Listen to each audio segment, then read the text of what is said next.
righty. We are live. I'm a little early. I decided to go early today because why not? Let's see. What do I have to talk about? We have a retreat coming up in May at Art of Living Retreat Center. It is a multimodality conference and retreat. Multimodality means that you're going to hear my talks, my guided meditations, my Q&As, but you'll also hear not just here, but you'll participate in 5 different large group activities, one each day. You will get it's not a silent retreat. So it's a conference, meaning you'll be able to interact with everybody. Like we'll have meals together and so forth. So you'll see the non-dual facilitators and all that, and kind of just walking around with you. And so it's kind of nice that way, because at the silent retreats, often I love talking to people, but it's just such a rush to try to talk to so many people at the end of the retreat. And, it's such a small window. With the conference, it's like, we're not in silence, so we can just chat with each other anytime. And also there are multiple people, non-dual facilitators that you probably know from online that'll be there. So you get to kind of interact with people in a more casual way, which I really enjoy. And the people who come to this conference retreat seem to enjoy as well. But also, if you get the breakout rooms option, then you'll have a full day with the Inside Circle group from the Work documentary, which is a deep dive shadow emotion workshop. And these guys are as good as it gets. They're really, really good at this. And Tatiana will be there as well. So you actually have 5 different facilitators that are going to be on site. And you would have a full day with that crew. And then every other day of the week, you'll have a different non-duality facilitator for Q&As. So this is a very robust conference, and it's all directed toward awakening and deep shadow work. That is in May at Art of Living. There are not a lot of spots left, so sign up if you can, or if you want to, do it soon. And what else do I want to say about that? You can sign up on my website. There's a retreat page, and it has that listed. And then the other upcoming retreats are the one in next August in the UK. That's at Hogwarts. So I will be dressed like Dumbledore. I'll have a hat. I'll be doing some magic. I'll have a magic wand, and I'll be casting spells. Right? We'll have some shootouts with our magic wands, and so it'll be fun. We're gonna try to resurrect Voldemort again. I mean, there's not much left of the guy, but I think we can probably get that done. Anyway, it's actually at a place called what's it called? I'm already forgetting the name because I'm talking about Hogwarts. It's a girls' school south of London, Waldingham, excuse me. So it's a UK retreat. It's my typical silent retreat where we do guided meditation, talk, and Q&A every day, and a lot of silent meditation. That's in the UK. It's in August. If you're interested, check it out, sign up, come visit. And then we will also have Art of Living silent retreat again next fall, as we just finished. And that will be next October, I think. Yeah, I'll have to get those dates up soon. Right on. Let's see who's here. Hey, Ashley. First one on the chat. Good to see you. Infinite Nothing. Hello. Tia. Hi. Didn't realize there was a live today. Yay. And I also started a little early just for fun. This is Dimitri. Hey, Dimitri. Says, hi, everyone. Zerkton264 says, what? Danny. Big love, everyone. And a hug. Aiden. Hey, how's it? It's good. Got a couple dogs here. A couple Basenjis hanging out with me. They just finished their little snacks. They're going to help me answer questions. So, yeah, we're alive and kicking here. Jenny E. said, see you at Waldingham in August. 'Tis fully booked, says Chris. We might be able to open up a little bit more because we've had a lot of requests. So I think we're going to have some more spots soon for Waldingham, but it's pretty full, yeah. This is from Andy. Hi, everyone. Practical question, but I really struggle with the society's perception and judgment of me, especially when it comes to judging my partner and our relationship. I find myself reacting. Okay. Judgments of me, especially when it comes to judging my partner and our... Okay, so society's judging you and your partner. Well, it's a practical question and there's practical answers, but one practical answer, it's a very simple thing, but I think it's a very good tool. And that is just to remind yourself what that person, that group, or those people think of me is their business. It's not mine. Like, truly. Like, say it to yourself until you really feel it. Like, I support that person has their own view of me, and I don't need to influence or change it. They can have it. Totally have it. They have my permission, right? So you have to give permission to feel okay with this. And that permission is, you can judge me however you want. I don't really want to get in the way of that. I don't want to try to manipulate you into seeing me in a better light than you see me in or something. And it may sound like, why would you do that? But what you see is that you're not doing anything because they're going to judge you. They're going to do what they're going to do anyway. You're not in control of it. You've never been in control of it. So you're really just giving your permission for something that's already happening, and that person, for whatever reason, whatever their conditions and conditioning are, leads them to do, right? So if it leads them to judge you or see you this way or that way, so be it, right? And you're giving permission for the world to be as it is. You're giving permission to people to be who they are. And it's really liberating once you kind of get the hang of that. Good question. Ashley, what is time anyways? I know, right? It's a strange apparent phenomenon, time. Aiden, okay. What is the flag? I'm missing what this flag is. So Aiden put 3 flags up here, and I'm trying to see what's the country, or I'm not sure. Jenny, how's it Aiden? Are you still in SA? I was born in Connecticut.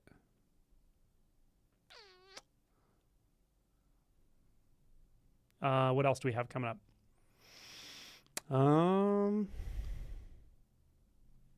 We have a month-long retreat that is all, I basically gave it away to the channel. I gave all the slots away to, I didn't give them away. You have to pay to be there, but you're paying like at cost for a month-long retreat. The price is very, very, very reasonable, but I auctioned off the spots. So I've been doing these contests where certain retreats, certain spots are available through contests. So really, really, really, if you're a channel member, pay attention to the community tab. Very important. Pay attention to the community tab. Watch it frequently because I give things away. I give out retreat spots, or I give away options to sign up for a month-long retreat and so forth. But anyway, there's a month-long retreat coming in April/May. I think we're going to have 30 to 30, low 30s people there. Most of the slots are pretty much filled now, but I am going to give away a spot totally free, actually, at some point, that you will be able to go to this retreat for the first 10 days, which is the 10 days I'm there. And you will stay in a caboose, probably. There's a place next door that has cabooses you can rent, and I'm going to rent you a caboose as long as they're available. It's early in the year, so they may not have the cabooses available, but I'm guessing they do. So we'll get you squared away. So it'll be a total free trip for a 10-day retreat with a small group, and I'll be leading it. So that will be up in the near future. So keep an eye out for that opportunity.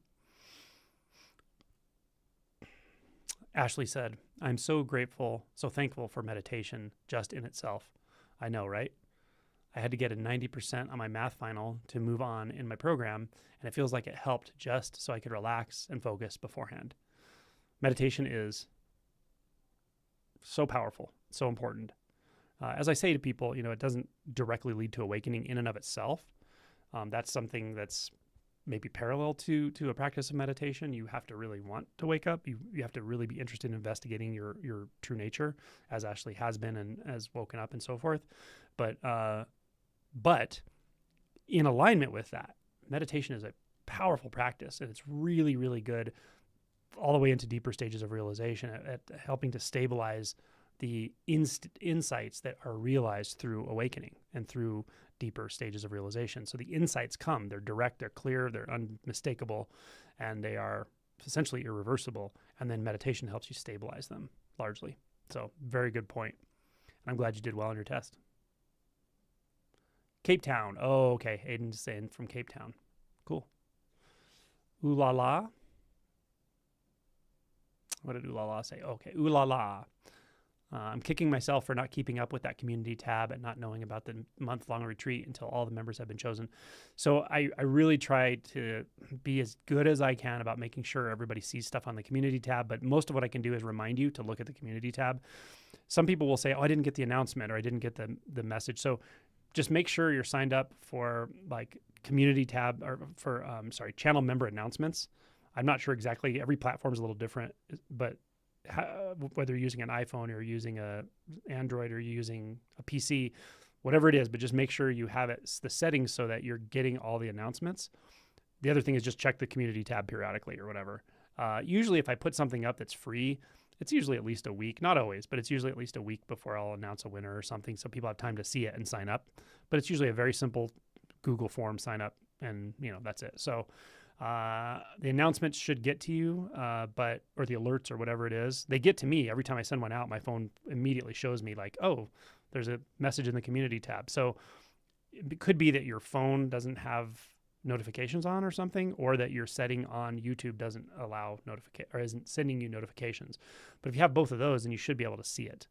Otherwise, just look at the community tab periodically, and we'll keep giving stuff away. You're okay. You didn't miss anything that you won't have access to in the future. So this is Danny. This feeling in the chest. I've been really focusing on this and looking for the edge location. And it brings up a lot of energy from crying, laughing, crazy twitching. Can you provide more insight? That's good. I mean, you're doing good work with that.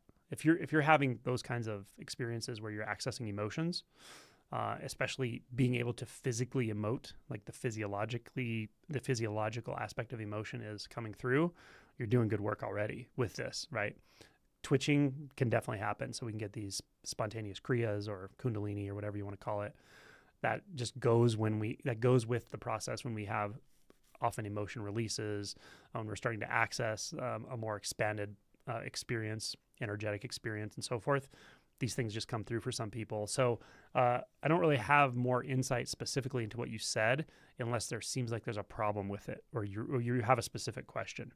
If that helps, because I think you're doing good work with that, it sounds like. All right.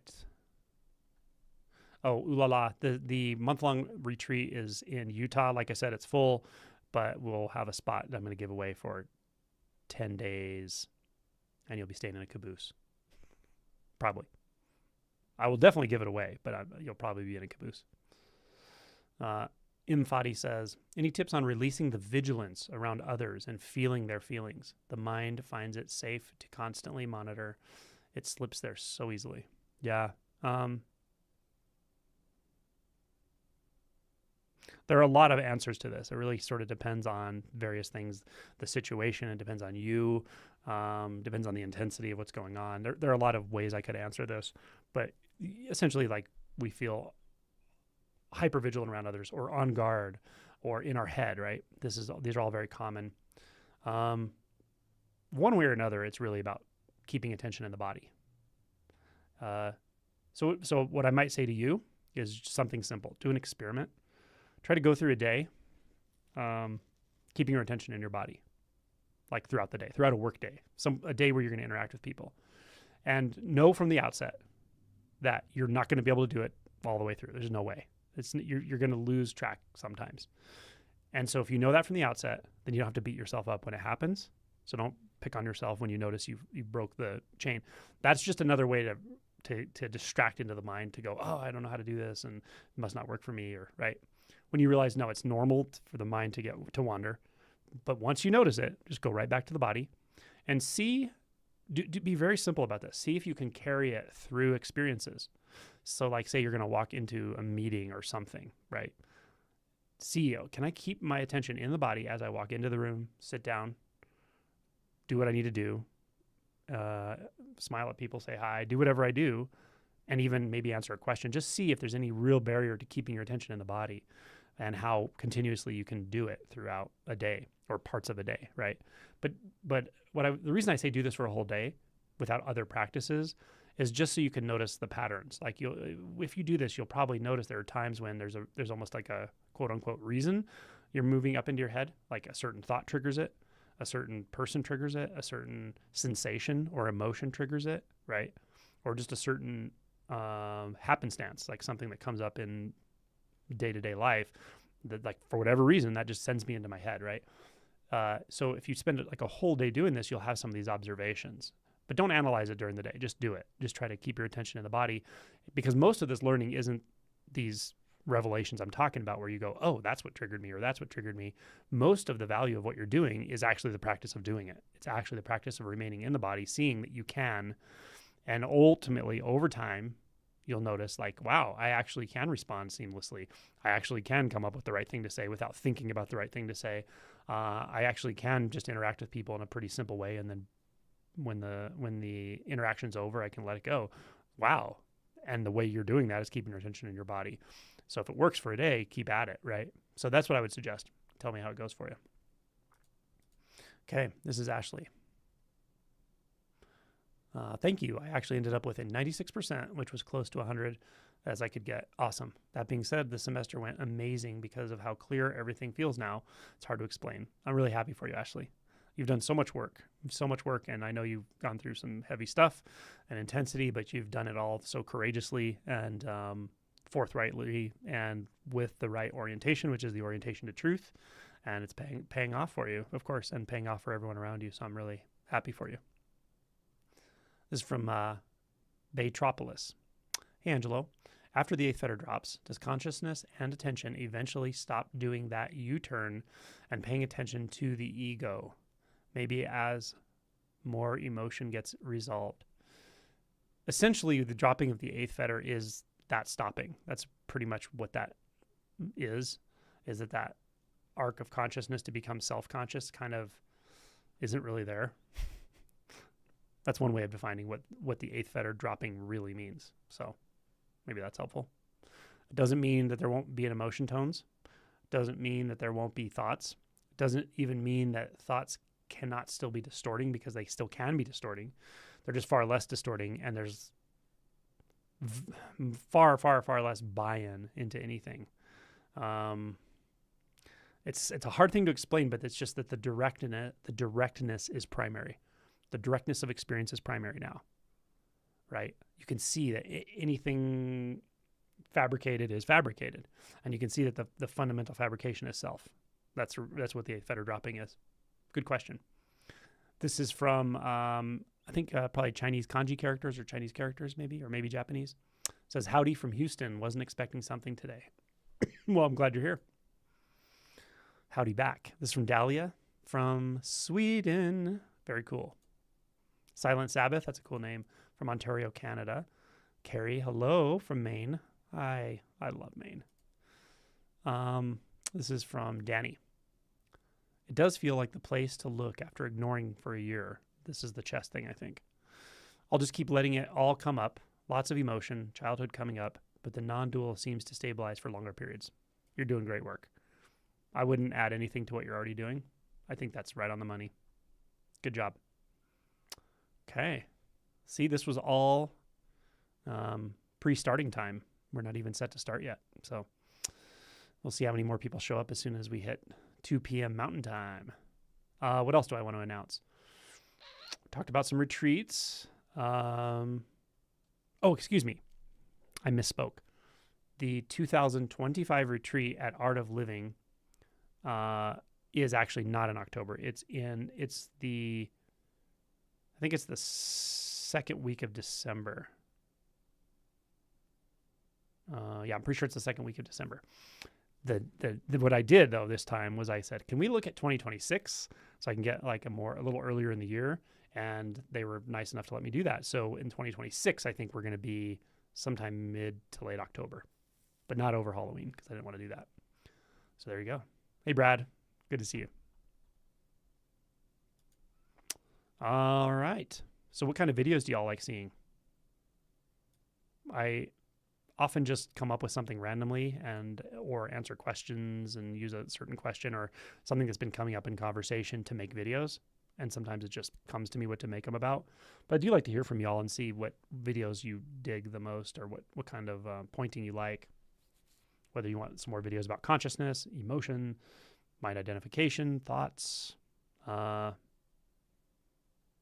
non-duality, no self, devotional stuff. I don't do much devotional stuff. I have done a couple about metta. Like I did a metta meditation for the first time at Art of Living at the Silent Retreat in December this month. And then I think I did a talk following it. And then I did a video later for the channel. So I've done a little bit more about loving kindness and compassion than I have in the past, which is good. I like to do that, but I just haven't done a bunch of it. So if that's interesting, I can also do more of that. It's from Lorraine. Like the weather patterns you said at retreat was my mantra during Zen walk we all had. Would you expand? Like the weather patterns. We all did a Zen walk at the retreat. We did in Zen, that they're between rounds of seated zazen. You get up and do kinhin, which is walking meditation. And we were having, it was like the last full day of retreat. We were having so much kundalini in the audience. People were like shouting and rolling on the floor, and which is fine, but kind of when you're trying to do silent meditation or guided meditation, it's a bit much. So I said, all right, we're doing a whole round of walking meditation. So we had 290 people doing walking meditation, but it was quite nice, actually. Like weather patterns. It is like weather patterns. The energetics of life are like weather patterns in a sense. The energetics of this, right, which is non-dualistic, meaning it's not just body, not just world. It's like body world. It's not just body, not just world, not just cosmos. It's body, world, cosmos, right? No inside or outside. This, if anything, you could talk about it as energy because it is rather energetic, and it has ebbs and flows, and it's rather like weather patterns, and all the sort of causes and conditions that create and contribute to those patterns function at so many levels that there are kind of smaller patterns, larger patterns, patterns within patterns, and over time you realize like there's no need to understand the patterns. There's no need to certainly conceptualize or map the patterns. Rather, it's a more of surrendering to the patterns. It's surrendering to the energetics of this moment. That's deep realization. That's especially beyond self, beyond the self structure. It's really about moving when it's time to move, being still when it's time to be still, and noticing anything that's trying to resist either one. Because resistance comes in all forms, right? We try to resist the movement. We try to resist the stillness. We say no to everything at some level, right? So the practice is move when it's time to move, and be still when it's time to be still, and feel pain when it's time to feel pain, and feel pleasure when it's time to feel pleasure, because the conditions are arising as that and for that. So it's something like that. And then it does start to feel very much like weather patterns. Cool. Ashley said, almost enough into December that I would be done finals by, but not quite. 2026, I will hopefully be done my board exams by then. Oh, cool. That'd be awesome. Okay. This question is from, okay, now we got more people jumping on. Nice. This question's from Anne Lay. What indicates the fetter 7 is seen through? Well, I hesitate to give you like a list of test questions, for instance, because it's not exactly set in stone. Someone who, the reason well, let me tell you first, the reason I'm hesitant. The reason I'm hesitant is it's very easy for the mind to get a hold of this stuff and talk yourself into something you're not actually experiencing. And that's the worst case scenario with anything like mapping or fetters. So I really like the way Kevin has set it up with the fetters where, and the people he's trained, and then probably they've trained people now, is they work with you one-on-one so that they're making sure you're actually breaking the fetter, or they're making sure you're actually seeing through the fetters by working with you and asking questions on an ongoing basis. And they may ask similar questions, but the realization of the person leading you through it is critical, because they can see the subtlety and they can see when you can get in your mind about it and when it's actually clear.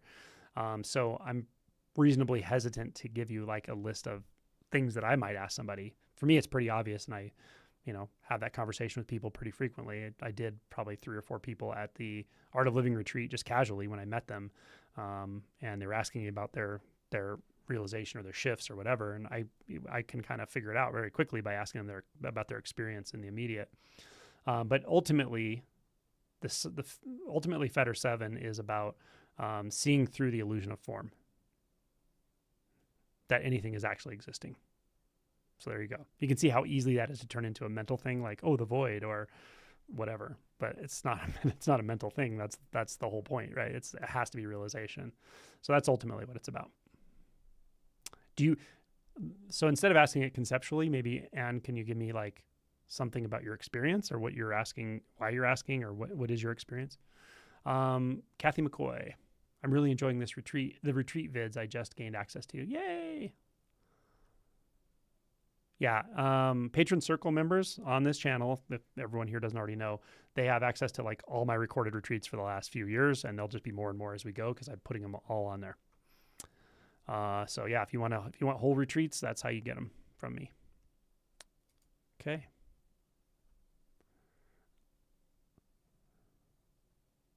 This is from Nathan.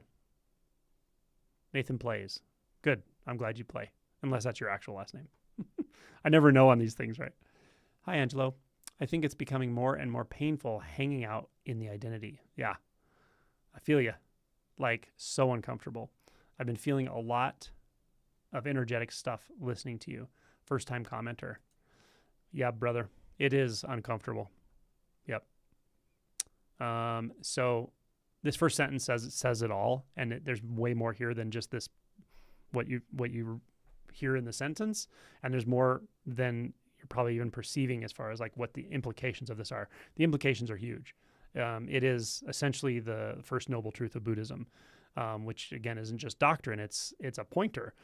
I talk about this in a lot of different ways, and that is some people don't even realize they suffer yet. Yet. It's fortuitous when you start to recognize what suffering actually is, and that you actually do suffer, right? And it's this right here. It's the discomfort of feeling the constraints of identity, right? Even to say like it's uncomfortable to be an identity. Well, there's no one to be it. That's why it's so uncomfortable. It's like the constraint. It's the constraint of that identity, which is a kind of gathering around a bunch of thoughts and concepts and memories and historic events that are sort of encoded in the emotion body, feeling like that's me, that's solid, that's real. It's very uncomfortable. Ultimately, you find out because it's not solid or real or all of it, but it doesn't help to conceptually understand that. Yeah, so that's why authenticity is key, and you're clearly authentic. So you're in a good place. Your orientation's great. Yeah, it's uncomfortable, and it may become more uncomfortable, but it's okay. You can break through this for sure.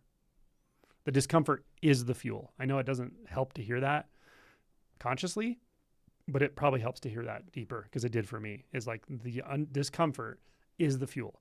I know it drives the mind fucking crazy. I know the mind's like, no, I don't want to hear that. I want to know what to do. I know that for many people, maybe not for Nathan, but I mean, it's just what happens, right? The mind does not like to hear that because I'm not giving you anything. I'm not giving you something to do. I'm not telling you, here's the cure for what you're talking about. I'm saying, yes, that discomfort of identity, look at it, explore it, feel it, drop into it, orient toward it, question it. That's the pointers. Suffering is the portal. Suffering is the catalyst. It's the greatest gift we have, this kind of suffering. Not trauma, not abuse. I don't mean that. I mean the suffering of unsatisfactoriness, the sense that something's not fucking right with the way I'm taking myself to be, whatever it is I'm taking myself to be, right? That is grace. That's what does this. That's what drives this whole thing. So you're in a good place. You're walking in the footsteps of the matriarchs and patriarchs. And I'm excited for you to go down the rabbit hole. Ashley says, I love walking meditations. Yeah, they're really nice, actually. This is from Atlassius. Seeing through the maze of negative and resistant mind identifications that keep you from direct experience of the sensations. Yeah. That's the whole goal there, or it's a huge part of it. Okay. This is from commenter that I can't pronounce, but I like the little characters. How doable is the online retreat on your own time? Totally doable. Are there certain parts that are better with synchronous participation, Q&A, small groups, like Art of Living? Well, there is synchronous communication in the online retreat, but if you're in like either Australia, Asia, or you're in Europe, then some of those will be synchronous and some will be asynchronous, if that makes sense. But the retreat schedule is there for anyone who wants to take a look at it. Yeah. So are there certain parts that are better? Well, Q&A, if you want to actually ask questions, I guess that's critical that it's synchronous, because I haven't figured out in the relative how to break the time-space continuum. But if I do, you guys are going to be the first to know. This is from Silent Sabbath. One of my worries about being at live retreat is about spontaneous movement that comes up for me regularly. It's comforting to know that it's just a natural thing that comes up. Yeah. And if it's quiet and you're just twitching around, that's no big deal. Now, if you're really vocalizing, then we'll either come and sit and make sure you're okay, because some people feel fine while they're having this Kundalini stuff. Other people could be having almost like a panic attack or something. It's not as common, but it does happen. So we usually check on people. But if it's ongoing, there's other options. So at Art of Living this time, and I think most of the times it'll be like this, we have the Veda rooms, which are just outside the big, huge meditation hall, but they're nice, small meditation halls. And if you're just having a lot of that, you can go into those and just sit for a round or two or whatever. So there's a lot of ways we mitigate all this stuff. It's fine, and it happens. Okay, this is from Anne. This sense I am, fetter 8, is it the same as the impersonal sense of presence, sense of beingness, or that something is personal? I would say so. Probably what you're talking about. How to inquire into fetter 8. Well, a minute ago you were asking about fetter 7. Now you're saying how to inquire into fetter 8, what exactly to look for. Can you give me because this is subtle stuff and I want to be precise with you. Can you give me some information about what your experience is? Or is this where you think you're at? Or, and I do have a playlist called No Self. And I have one called Dissolving the Final Filter. That might be helpful for you. So make notes of those if this is what you're actually working at. But it really helps me for you to tell me, what is your experience trying to do it? Is this what you're trying to do? And if so, how's it going for you, right? Or what is your barrier, or what's coming up, or you know what I mean? Okay, this one's from Saranish. Hi, Angelo. Merry Christmas. Merry Christmas to you. Reminded the lights of the season are actually symbolic of our true nature. I love it. I think the November retreat timing helps with that. Yeah. It's cool. Yeah, it's cool to go into the holiday season after a retreat. This is from Milagros in Casa. Do you know anything about the possibility of dorm rooms becoming available for the UK retreat? Yes. Yes. I think we're going to... Oh, hey, Astrid. I think we're going to have some available in the very near future. If you're on the waiting list, that helps. I think we might be reaching out to the waiting list first. So make sure you've signed up for the retreat and you're on the waiting list. This is from Sean Summers. Hello, Angelo. Shauna in La Veta, Southern Colorado. Cool. So grateful for your consistent daily videos. Glad you like them. It helps me to hear that, so I remember to do them.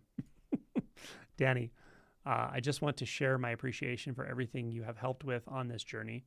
I've had issues with teachers in the past not being clear, especially post-initial awakening. That's a problem. It's not a problem, but I mean, that's a very common thing out there. There are teachers who have had awakenings, and that's great. And they may be able to get you to awakening, but beyond it, they're not that clear, right? So that's really challenging. I don't know what to say about it. I don't know what the answer is. Maybe my suggestion to a teacher like that would be just be really honest with your students and tell them when they've surpassed your ability to point. But I'm not sure everyone even knows that they're still haven't dissolved the deeper filters. Okay. Cool. Hannah. Hey, Angelo. How to speak to a group of teenagers that are doing meditation retreat about this. I've just been asked to give a little talk about my view on practice and intentions. Be as authentic as you can. Describe your experience right now, and that's it. That's pretty much what I do. I just speak from here because there's nowhere else to speak from. So, yeah, be authentic. Mm-hmm. I mean, you could just describe what the experiences are. Oh, there's a thought arising saying this. Oh, there's a sensation here now. Here's what I feel in the body. That kind of vulnerability actually, I guess this is less of a how to be a non-dual pointer and more of a how to get into rapport with people you're talking to comment. But it's like, have you ever heard that people don't care how much you know until they know how much you care? How do people know how much you care, or how do they trust you? Either by you showing you genuinely care and they really pick that up, and or you being vulnerable. Those are the two things that are going to get you in rapport with people. And when you're in rapport, they'll listen to you. That's what I think, right? So describe what you're feeling. Oh yeah, I'm feeling a little nervousness, standing in front of a group, sensations in my belly, right? They probably don't have people talk to them a lot like that, but they're all going to relate because every teenager is nervous, whether they know it or not, whether they admit it or not, right? They're nervous around peers, all of that. So being vulnerable is going to get you into rapport with them, and then they're going to listen. So I think that's probably the most important part. Dimitri, the walking meditation was probably the best meditation for the retreat for me. Cool. Was a complete surprise how deep samadhi can be in walking meditation. Sweet. Okay, I'm going to put one in every retreat. Now that you said that, I'll have to remind myself every retreat will do at least one walking meditation. It's from Tia. Any suggestions on how to accept what is? Well, that's the whole deal. That's the whole tamale. That's the whole thing, right? If we talk about fetters, that's the 10th fetter, ultimately. So it's a question that can be answered in superficial ways. Superficial meaning like even before awakening, which doesn't discount that there's valuable answers, but what you'll find is that you'll hit another deeper layer where it gets much harder, right? So you'd be like, oh, I know how to accept things at a certain level. And then as you do that, it'll naturally break you through to deeper levels, and you'll start hitting the emotion body. You'll start hitting the shadow material. And it's like, fuck, this is a whole different level of trying to accept what is, right? So, so how to accept what is, to be honest, wake up and keep waking up. That's really what it's about. This whole thing is about that, if that helps, right? Let me read the rest of your question. I feel so much resistance, constant pushing and pulling, as if my desire and aversion has effect on anything around me. Okay, so if you really want to work specifically on that pushing and pulling feeling, that like gross reactivity, do fetter 4 and 5 work. So I have 2 playlists that will be good for you if you want to work directly on that specifically. One is called Fetters 4 and 5, and one is called Equanimity. Good question.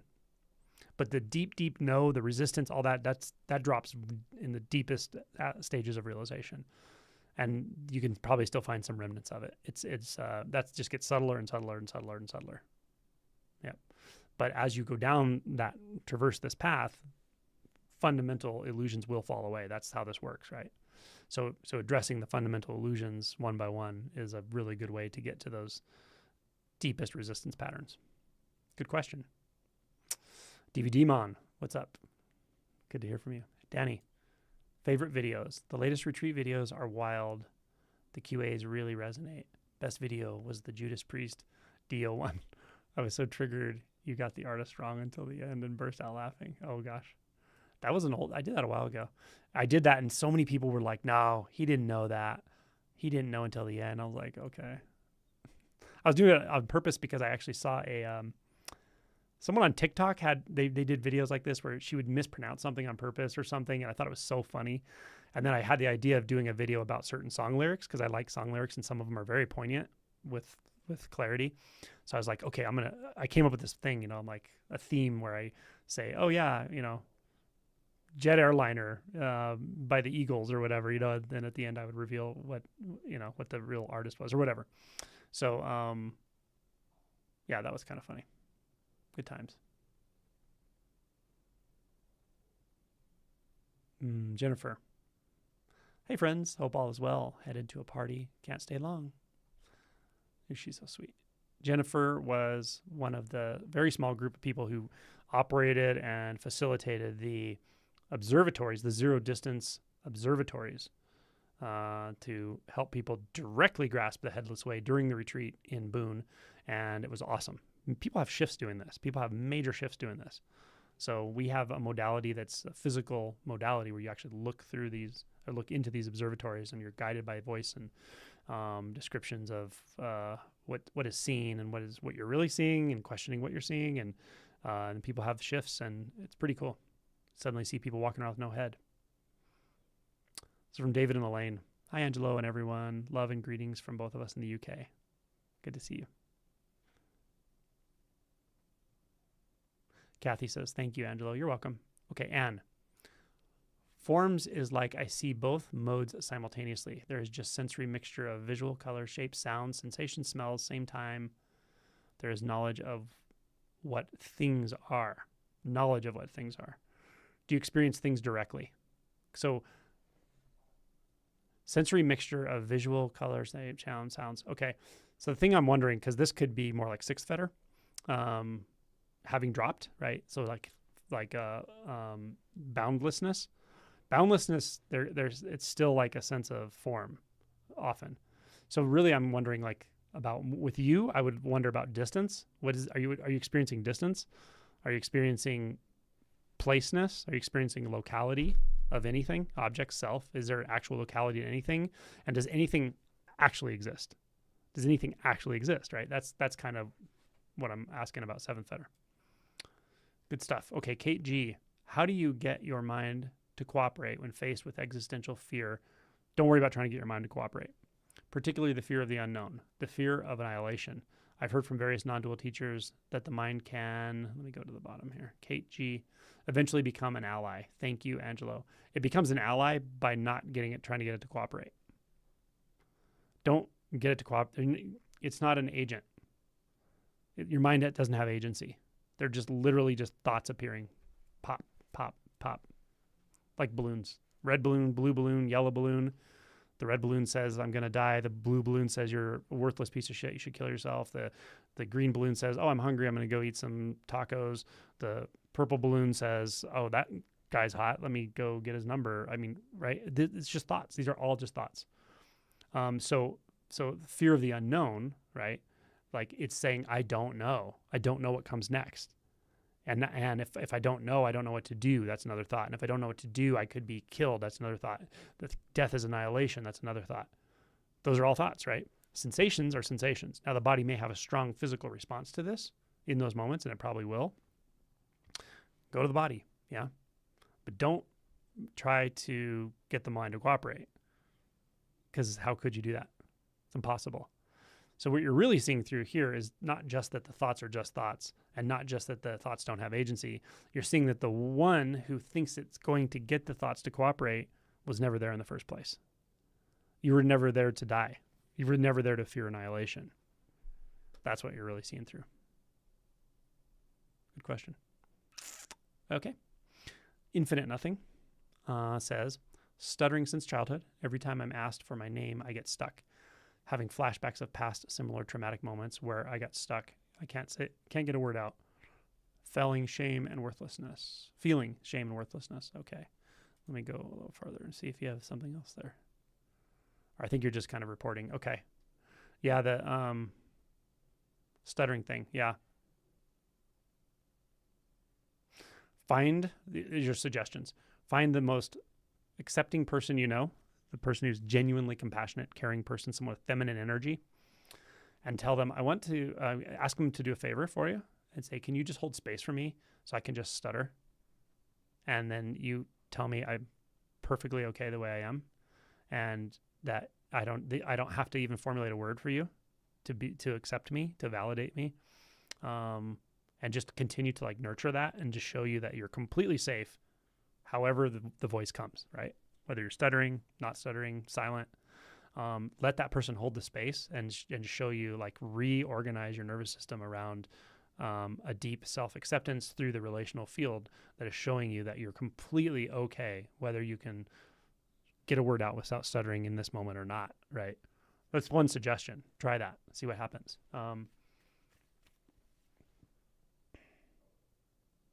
Other ways of doing this, you can explore, like, what is the fear, right? What is the fear? If I can't get this sentence out, what will happen, right? I got judged. Let's say I got judged. And the emotions are helpful to explore as well. Yes, I'm feeling shame. I'm feeling helplessness. But in this exploration, I'm kind of showing you, okay, let's follow it to its conclusion. So if I feel judged by people, what would happen then, right? And you may have a memory, oh, I was judged by whoever, my mother or my father or my friend. And then what did that result in? Well, it resulted in humiliation. Well, what did that do? Well, it made people laugh at me. Well, what did that do? Well, then it made me feel a certain way. And then, you know, I have different friends now or something. Like, just taking it to its logical conclusion and just keep going through and seeing, like, none of those things actually destroy you. Because usually with these things, even if they're very tied into health and body and very intimate in our own personal experience, often there's this, somewhere in there, there's a sense of, like, this is going to destroy me. It's going to annihilate me. And by just taking it to its logical conclusion again and again and again, you realize it's not going to annihilate you. It's just not. And that can release some of this too, by just doing it that way. Like, really looking at, like, well, what happens then? Okay, well, if that happened, what would happen? Okay, what would happen then? And just feeling everything you feel as you go through it, but don't stop, keep at it, right? Well, then what happens? Well, then I don't have any friends. Okay, well, then what happens? Well, then I have to get a job where I don't have to talk to people. Okay, then what happens? Like whatever it is. But why I'm telling you to do this is because a lot of what gets built up as vasanas in the mind, or what gets built up as resistance patterns in the mind, is we're actually avoiding and resisting thoughts. We're avoiding and resisting thoughts. Those thoughts can take a lot of forms. They can be memories. They can be self-narrative. They can be images that appear in the mind. But just like the commenter I was answering a few minutes ago, who was like, how do I get the mind on board? Or how do I get, the mind to cooperate? Same thing. You'll never get it to cooperate. What you do is you stop reacting to it, right? That's the key. So this is all about it's all about us. It's all a subjectivity thing. Everything's in the subject, not the objects, right? Ultimately, it's like really investigating the nature of the subject. Who's the one that's worried about all this, and why are they worried, right? That kind of a thing. Okay, Jennifer. Been exploring sticky thoughts. One I'm identifying with is that I'm unwilling or unable to do this work. It takes me right up into the mind, or it makes me want to double down and force it. Maybe you're not able to do this work, right? So what? I'm not able to do it. No one's able to do this work. No one can, like, that thought is maybe not wrong. There's no one that can force the hand of reality, right? There's no way to make enlightenment because enlightenment is already the case. There's no way to make appearances non-dualistic because they're already non-dualistic. So yeah, it is true, actually. So for instance, to backtrack into my own story, I remember before I had awakening, one of the most uncomfortable thoughts for me, maybe the most uncomfortable thoughts, was one that I was charging the thought by buying into it, but also pushing on it. But it was also grace. And that was, what is wrong with me? Like I was obsessed with, like, what the fuck is wrong with me? Like, what is wrong with me? And it sounds so terrible, right? And I wouldn't, depending on the person, I may not encourage them to buy into that thought. But if they're inclined to wake up, I might point them in a certain way. And that is this, that ultimately that was the best gift I could ever have, because there was something wrong with me as I took myself to be. I was not capable of making this life better, or making this life suitable, or making this life comfortable for myself. I wasn't able to do that fundamentally, right? Because the I that I was taking myself to be was the one that was making it uncomfortable in the first place. Does that make sense? So that's kind of what I'm getting at with that. Cool. Boris. Is there an online forum or message board for members somewhere? The only place really for that would be, I wish YouTube had this. It's one of those things YouTube just doesn't have. It would be awesome. But I also try not to scatter my energies and resources in too many different directions, because I just lose track of things, and I can't put my energy in so many directions and still be effective in the things I want to do. So I haven't, someone said set up a Discord server. They made that suggestion. I haven't done that. I do have a Facebook group for people I made it for this, if they want to describe their experiences and be vulnerable and describe what's going on with them. And some people still use it for that. I try to get the advertisers out of there. People try to advertise their own teachers and different things, but I try to keep it just for that. And it's called Awakening, Realization, and Liberation. It's on Facebook, and you can join it. If you want to, it's a community, and a lot of the people in this community are on there. So if you have a sincere question, ask it there, and you'll get some answers. Hopefully you'll get good answers. But you can certainly chat on there. But that's probably the closest thing I have that I can think of at this moment. All right. This is from Thomas Phillips, either Thomas or Tomas. As a member of a small Zen center in Northern California, I made a few comments about sex in meetings. I'm already laughing because I can just imagine where this is going. Next, the founding lesbian teacher accused me of being preoccupied with sex. Yeah. I really try not to comment on other teachers. And since this teacher is someone I have no idea who it is and don't care really, I'll just say this is exactly what I was talking about. So I was talking about before, right? It's like you may have a teacher who's had a Kensho awakening, but if they haven't done deep shadow work and they haven't dissolved those deeper fixations, then they can transmit some of the Dharma to you. Just like I said in my book, they can transmit Kensho to you maybe, but they're also going to transmit their fixations to you. They will. right? And then you'll see what happens is people gather around certain types of teachers who have certain types of fixations because they themselves have those fixations. And then they share that delusion. It's a shared delusion. And then the whole spiritual environment, whether it's a Zen temple or school or this kind of, spiritual community, it'll have a flavor, right? You notice why, you ever wonder why certain spiritual communities have certain flavors? Well, it's that, right? It's ultimately it. So, I feel you. I don't think you're preoccupied with sex more than anyone else is. Does that make you feel any better? but I'm not laughing at you. I mean, I totally know what you mean by this. And it's like frustrating, right?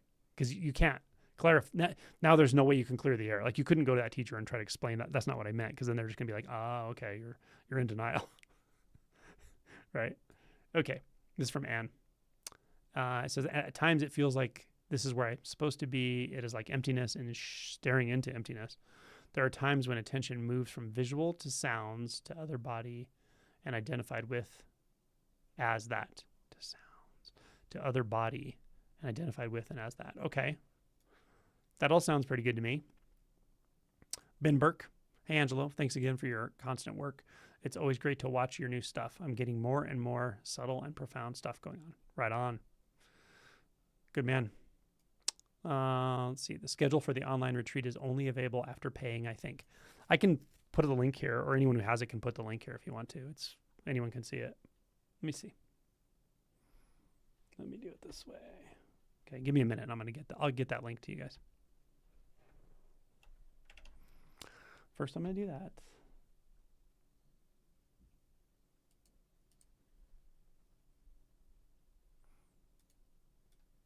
So if anyone's wondering, we're talking about the link for the online retreat coming up in January.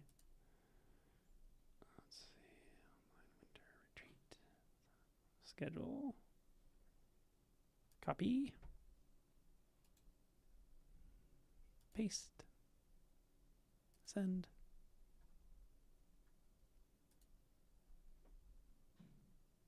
There you go. It's in there. Okay. Let me see if I can get back to where I was.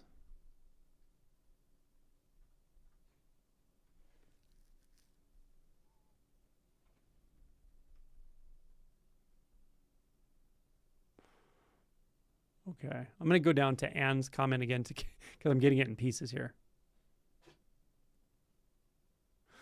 And there are times when this localized point where I'm supposed to be dissolving and then body contracts and goes into shakes and contracts itself back into a localized point here, okay? At times it is hard to understand if I am in the body or outside the body, and feeling inside outside can't be found. And then the question arises, what the hell am I then? Good. Excellent. Good. You sound like you're really confronting the self-structure, the subtle self-structure. Just keep doing what you're doing. You're doing fine. Just keep doing what you're doing. It's very, very wonky, this part. It's wonky because you don't have a tool to do this with, right? And yet it is also a natural process, totally natural process, this unbinding that's continuing for you. Okay? Good. Nice work. Okay.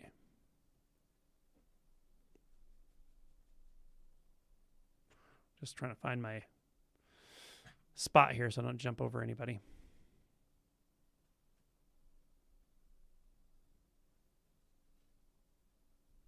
Okay, this is from Sean Summers. Practicing the pointings from the video, 3 questions that lead to non-duality, and the video, non-obstructed, non-fixated. I'm diving deep into very painful energy. No more stuffing anything. Nice. That's right, Sean. Just what is. Just what is, just what is, just what is, just what is, right now, right now, right now. Right? When we're dissolving the 7th and 8th fetter, essentially, or you're dissolving the subtle self-structure, what you're really dissolving is your ability to mitigate experience. That's it. Right? That's what self is about, is trying to pull back from experience, trying to be out of experience, which is impossible, of course. But it sure feels like it's possible as long as there's some agent to feel like it's doing that, right? So as that's dissolving, it's like, whoa, yeah, you'll get into very sort of challenging energy, painful energy, resistance energy. But it's okay. Being in that energy is what's helping. Being in that energy is what's dissolving all of this. So I know it's uncomfortable, but just stay the course. Good work. This is from Danny. More recently, there are huge what the fuck moments about life itself, like what the actual fuck. This used to be a big fear, but had just become more of an amazement of how this is even here. It's like we forget. I know, right? It's a good one. Good comment. Tomas says, how can I work with this? I think he's referring to, how to work with the thing about the Zen Center. Well, this is one of those relative things you got to navigate. Like you can straight up tell the teacher, like, hey, I think you totally misinterpreted what I said.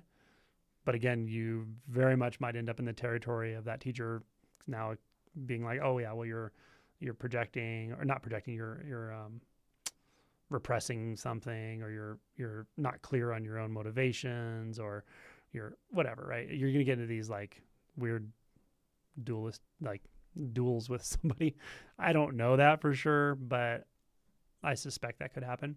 So that's a choice of you can make. You can confront the teacher or just let it go. Letting it go probably doesn't matter. I think the teacher will form a bit of a view about you, and so be it. They may hold on to that view, and that's their business, really. But does it affect your ability to go deeper? Doesn't have to. Maybe you do have to take inventory at some point and go, have you outgrown a teacher? Everyone should do that all the time, including me. If you feel like you're outgrowing your teacher, you have to be honest with yourself about that. That's pretty much what I got for you. Yep. Okay, Jennifer, thank you. See you later. DVD Mon. Any idea when the full set of videos will be ready for the last retreat for retreatants? I haven't uploaded them yet. I'll get them up in the next couple days, probably. Yeah, okay. Amanda Silverberg. Hello, Amanda. Realize I'm still getting stuck in thoughts and subtle aversion still to them, so have returned to unbound conscious meditation. Good job. Interspersed with focusing on sensations presence. Just stick with this. Yes. I like the interspersed part. Do those as separate practices. And it's enjoyable, right? Get to sit and meditate, pure unbound consciousness.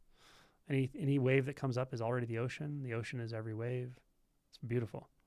Yeah. Carry that up as you get up and move about. And then, sensations and colors and forms and shapes and sounds, right? Making sure that you're keeping your attention completely steeped in these spaces, these senses. Also very, very good practice. So I think you're doing good. You're doing good work. Federico. Hi, Angelo. Might go into a side trip experience soon. Usually I set the intention to just feel whatever hidden emotions arise. Any advice on what to look for in this space or my intention going in?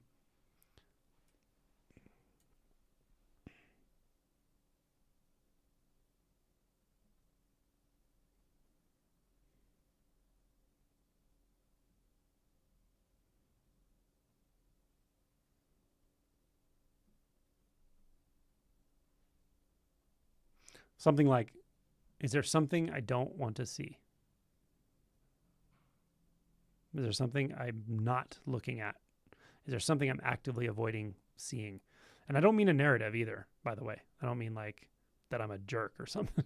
I mean, in the act, if you carry that into the experience, because hopefully this experience with you that you're going to go on will bring you into the energetics, into the body. Look for it there. It's like, am I overlooking something here? Is there something about the way the energy moves through the body that's actually going around something or avoiding something? Just be curious about that. That's my advice. All right.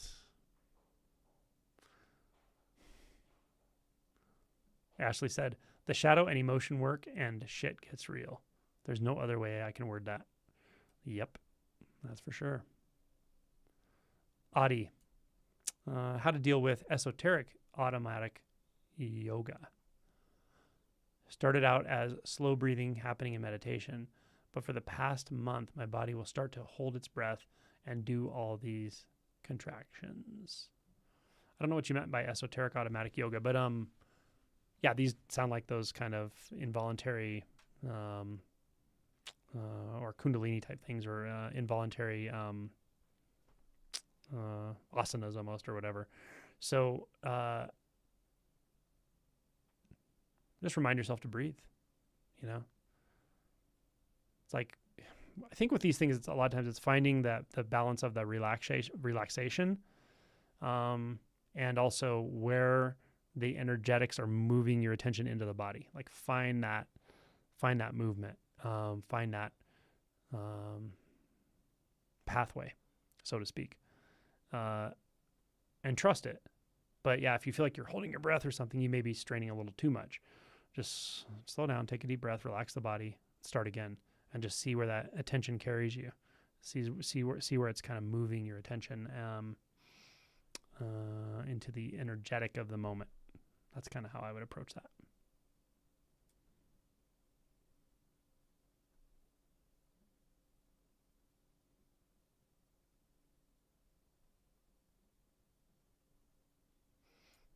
All right. If I let this play out, very uncomfortable, my hands begin to shake and twist into random mudras. It feels like I'm performing a ritual, but I have no idea what any of this means. What is this?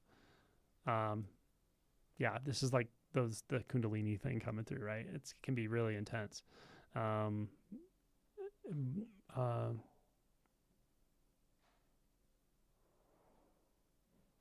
You could, as it's getting very intense like that, or it's getting really to the brink of release or something, or the brink of just overcharge, see if you can really look at what's being shown to you in that moment. What's really, really being shown to you. And just be wide open to any possibility.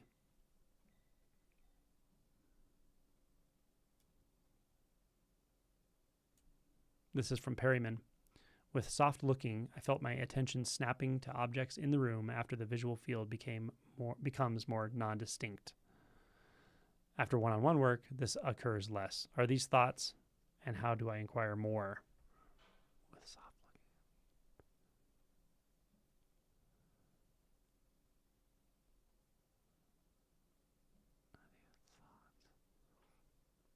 I'm not sure what you mean by are these thoughts. Which ones are you asking about being thoughts? The soft looking, the attention snapping?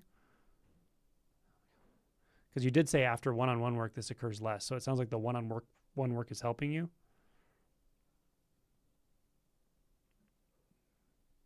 I would continue that. I would continue what's working for you, but I'm not sure I'm answering your question because I'm not sure I understand it. Pamela. Hi, Pamela. Recent helpful thought. I don't need to agonize when I'm not sure what to do. Yes. Yeah. I don't need to fix or change or help the universe or optimize my spiritual work. Yes. Very, very good. Pamela, I'm so happy for you. Mm-hmm. Yeah, it's out of our hands, you know. You have a big heart, but it's out of our hands. So much of this is out of our hands. But you also have the whole energetic of that body mind, you know, what we call that body mind, to explore, which is such a gift, right? Looking forward to seeing you here in a few weeks, I guess. DVD Mon, any tips on stopping the tendency to avoid emotion by going directly to the mind? It's such an automatic coping mechanism that I can't even remember a hint of an emotion before I'm in my head. Yeah, I recommend relational work for you. Something like circling online, T group, in person, any of that. You can look at insidecircle.org, and they do, Rick leads an online group every week, and or doing in person with the Inside Circle, with James McCleary, any of these guys. You won't get through that without dropping into the emotion body. You just won't. I mean, the online thing you might, because it's like a 2-hour online at night, and they probably can only really circle with one person. If it's you, you'll probably break through. But yeah, you do like a weekend intensive or something like that, and work with these types of groups that are very transformational. Mankind Project, like you're not going to get through that without breaking through to emotion. You'll surprise yourself. So I would recommend relational work.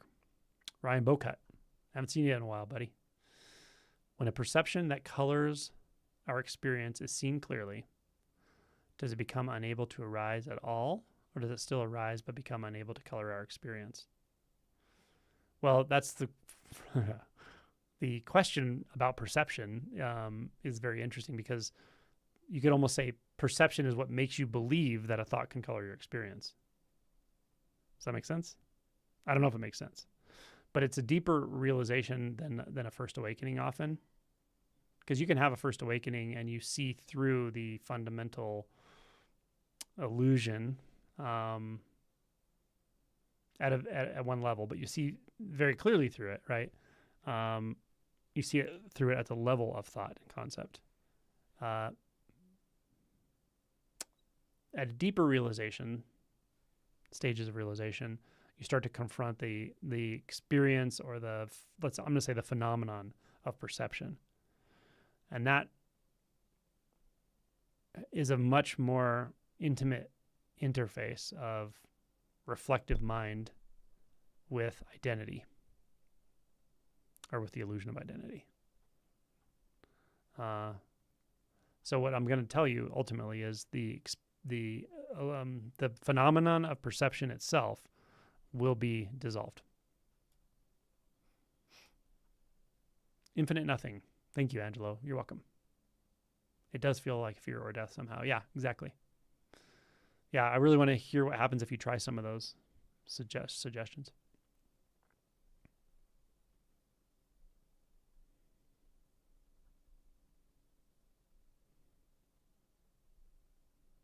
Just try not to lose my spot here where I'm at.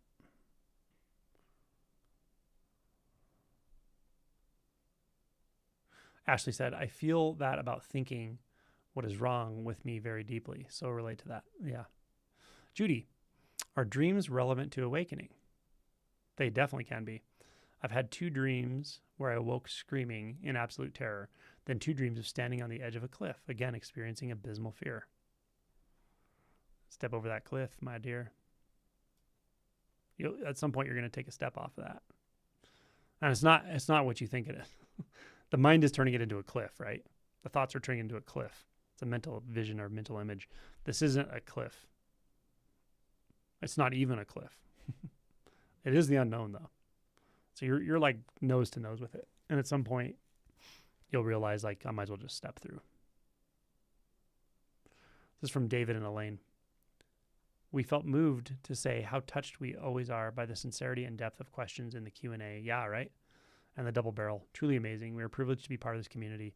I agree. It fascinates me endlessly how many people out there are this sincere, this real, this willing to, like, do the hard thing. Look in the hard places to look. Ryan says, can there be seeing or hearing without consciousness? If not, does that mean that consciousness is more fundamental than the 5 senses, and thus more than just a 6th sense? I would not say consciousness is more fundamental than the 5 senses. No. I would say absolutely not. If anything, it's the other way around. But I really don't want to get into, this is very metaphysical. This is like, it's so easy to misinterpret this stuff metaphysically and try to make a map out of it. Like trying to map what it has, this more than this, and this is more fundamental than that. Like, I want you to find it yourself to where this is so obvious you don't even ask the question. That's where I want to point you. But these questions may be good questions for you too. Like, but don't take my word for it, and don't read an online forum to figure it out, or a book. Look, find out yourself, right? These are great questions. Transcending dimensions. That's a good name. I took your advice and tried TRE. After only a week of doing it, I had a big shift. The vividness in the visual field is astounding. Sweet. TRE is magic for some people. Doesn't do it for everyone, but for some people it really causes shifts and releases. Excuse me, even releases from chronic pain states. It's from Ooh La La.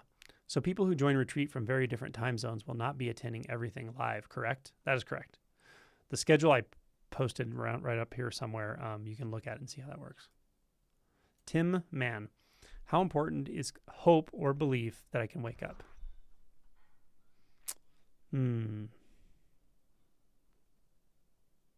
That's a tricky one. I'm going to go with not important. Because if you believe you can wake up, it's a construct, right? It's a construct to counteract the discomfort of the doubt. I'd rather you just be really authentic and vulnerable, feel that doubt, feel the depth of that doubt. Why so much doubt? How can there be so much doubt about what I am, right? What I am, how is that doubtful? How's that doubtable? Oh, because I can only doubt what I take myself to be. Well, what do I take myself to be, right? Does that make sense? So hope, if it's not cognitive, maybe it's a little closer in that it's more like, I might use a word instead of hope or belief. I might use a word like instinct that orients you to a truth beyond belief and doubt, right? Belief and doubt are very tied together. So that's the kind of, and you may be talking about that. You're just using different words. So yeah, there is an instinct that drives this process, but it's not about hope that I'm going to get something out of this or belief that whatever. It's just a trust in sort of letting go into experience immediately now. It's a trust of letting go into your immediate, most simple, direct, nondescript, unmanifest, so to speak, experience. Unmanifest in the sense of manifesting into a thought, into a process, into a way, into a map, into anything. Just letting go into that. That's what it's about. Ashley, the past week was absolutely nuts at work, and I would go on my lunch break, and eat and stare at the wall in silence. It was so therapeutic.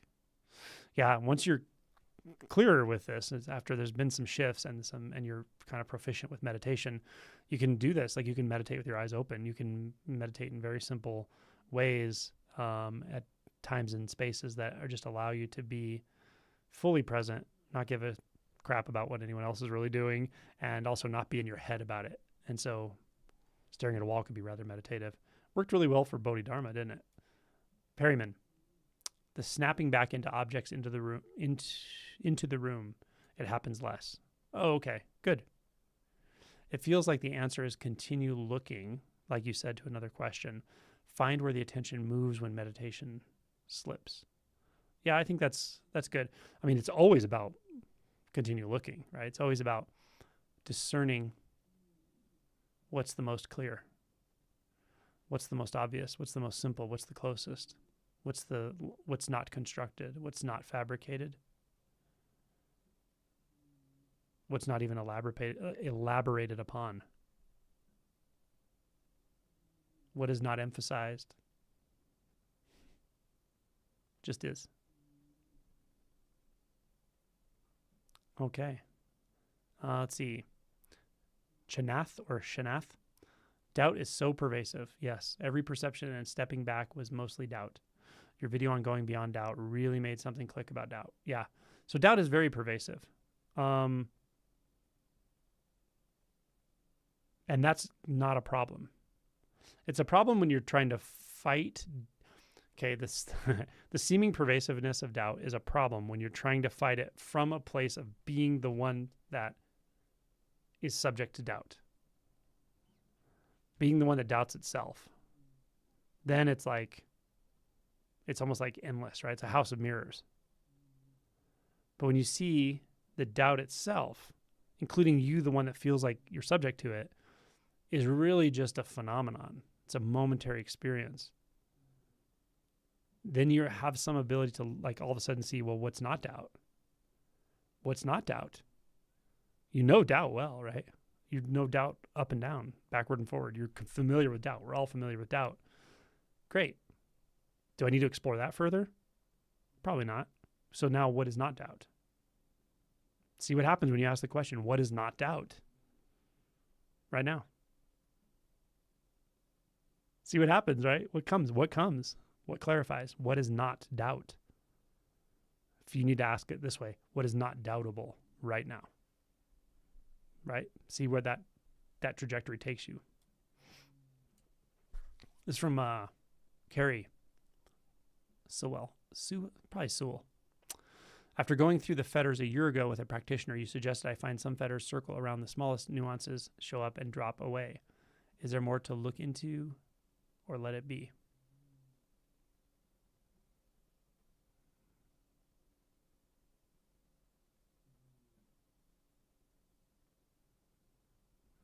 I would just say, like, consider any other modalities that are interesting to you, you know?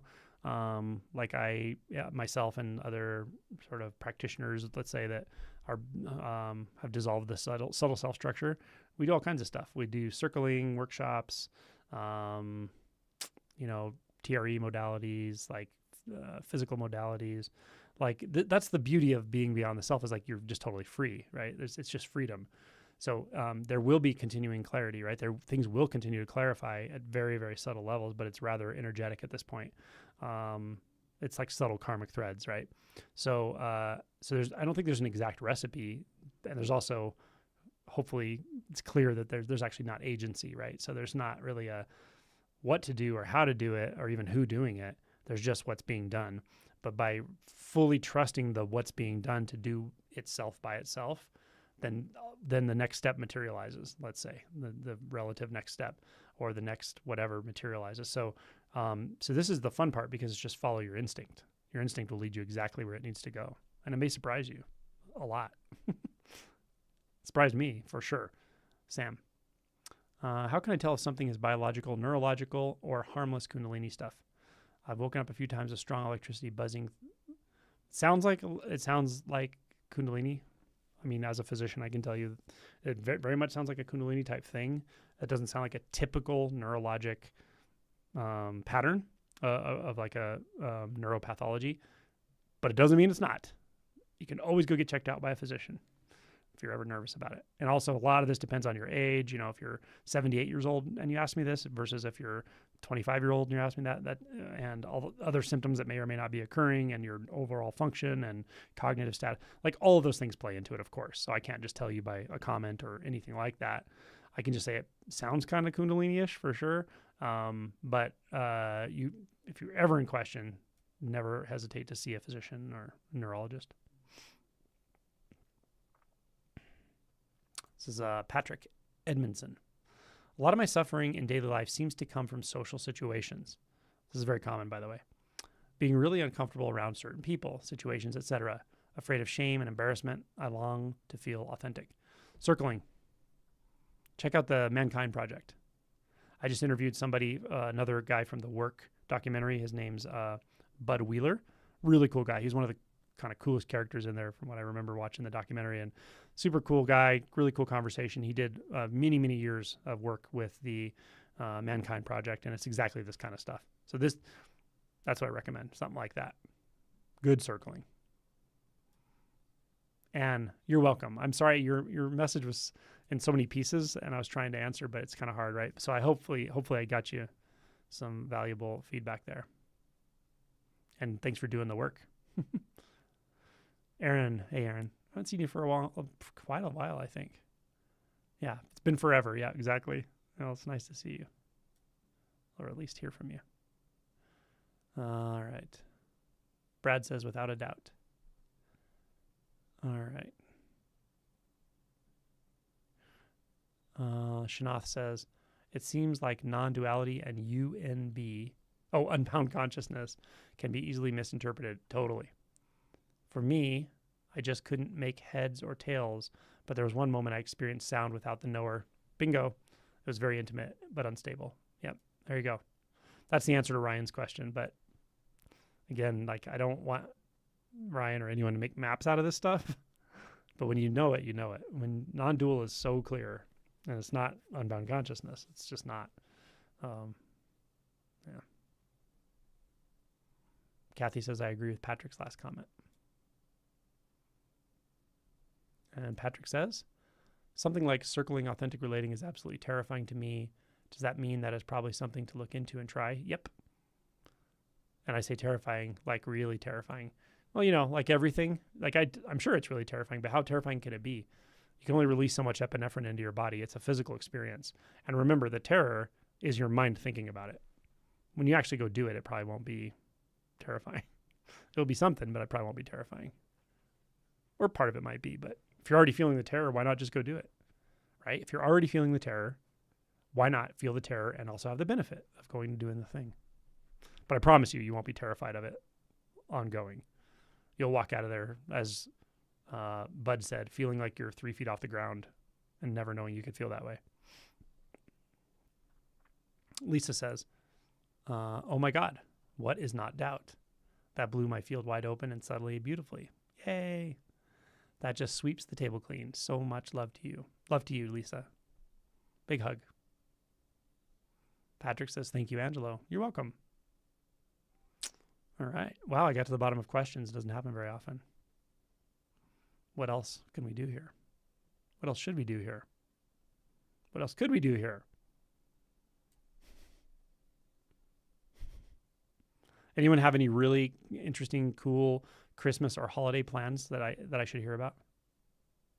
Or really cool Christmas presents you thought of getting, or really interesting food you're going to make for Christmas? I have a friend who is Persian, and I said, I'm going to my sister's house for Christmas. And I said, can you send me a recipe, like some vegetable recipe for like a Persian dish? And she sent me this thing with eggplant. It's like a dip. So I'm going to try to make it. Hopefully I have time. I think I'll have time. I'll try to make a Persian eggplant dish. They says, I can ask another. Do it up. I'm ready.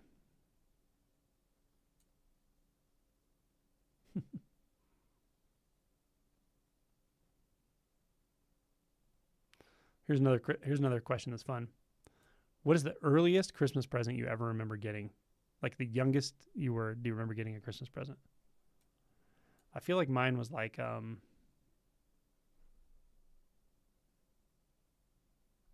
you remember those things? Do you remember those light bright things? It's like a plastic box and it has a black screen. No, it has a screen with holes in it. And then you put a black piece of paper with like drawings on it and you push these little colored pegs into the holes and they light up. So you make this like lit up image. That's a light bright. That's like, I think that may be the first thing I ever remember. Let's see here.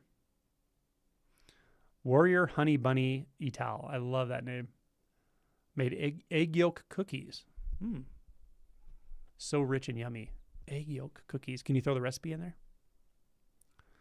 All right. Sam, who's your other Persian friend? I thought I was the only one.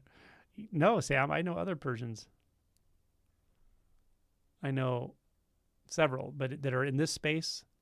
I know one Persian woman who is very deeply realized, empty of self. I know another Persian woman I met on retreat who, somewhere along the path, I'm not sure, but a very nice lady as well. Ashley says, nothing odd, but the food is my favorite part. I know, right? Kathy says, yummy eggplant dish sounds amazing. Yeah, I know. Lisa, still no terror. That doesn't seem like a problem. And then that crazy doubt happens that just swept clean. Yikes. That was just swept clean. Yikes. Yeah. Everybody has different experiences with fear. I think some people live through fear when they're younger, and so they're so comfortable with it that like they're surprised when they don't get a lot of existential terror. Some people are very surprised at how much comes up suddenly. Fadi says, that dip is wonderful. Hope you enjoy. Yay.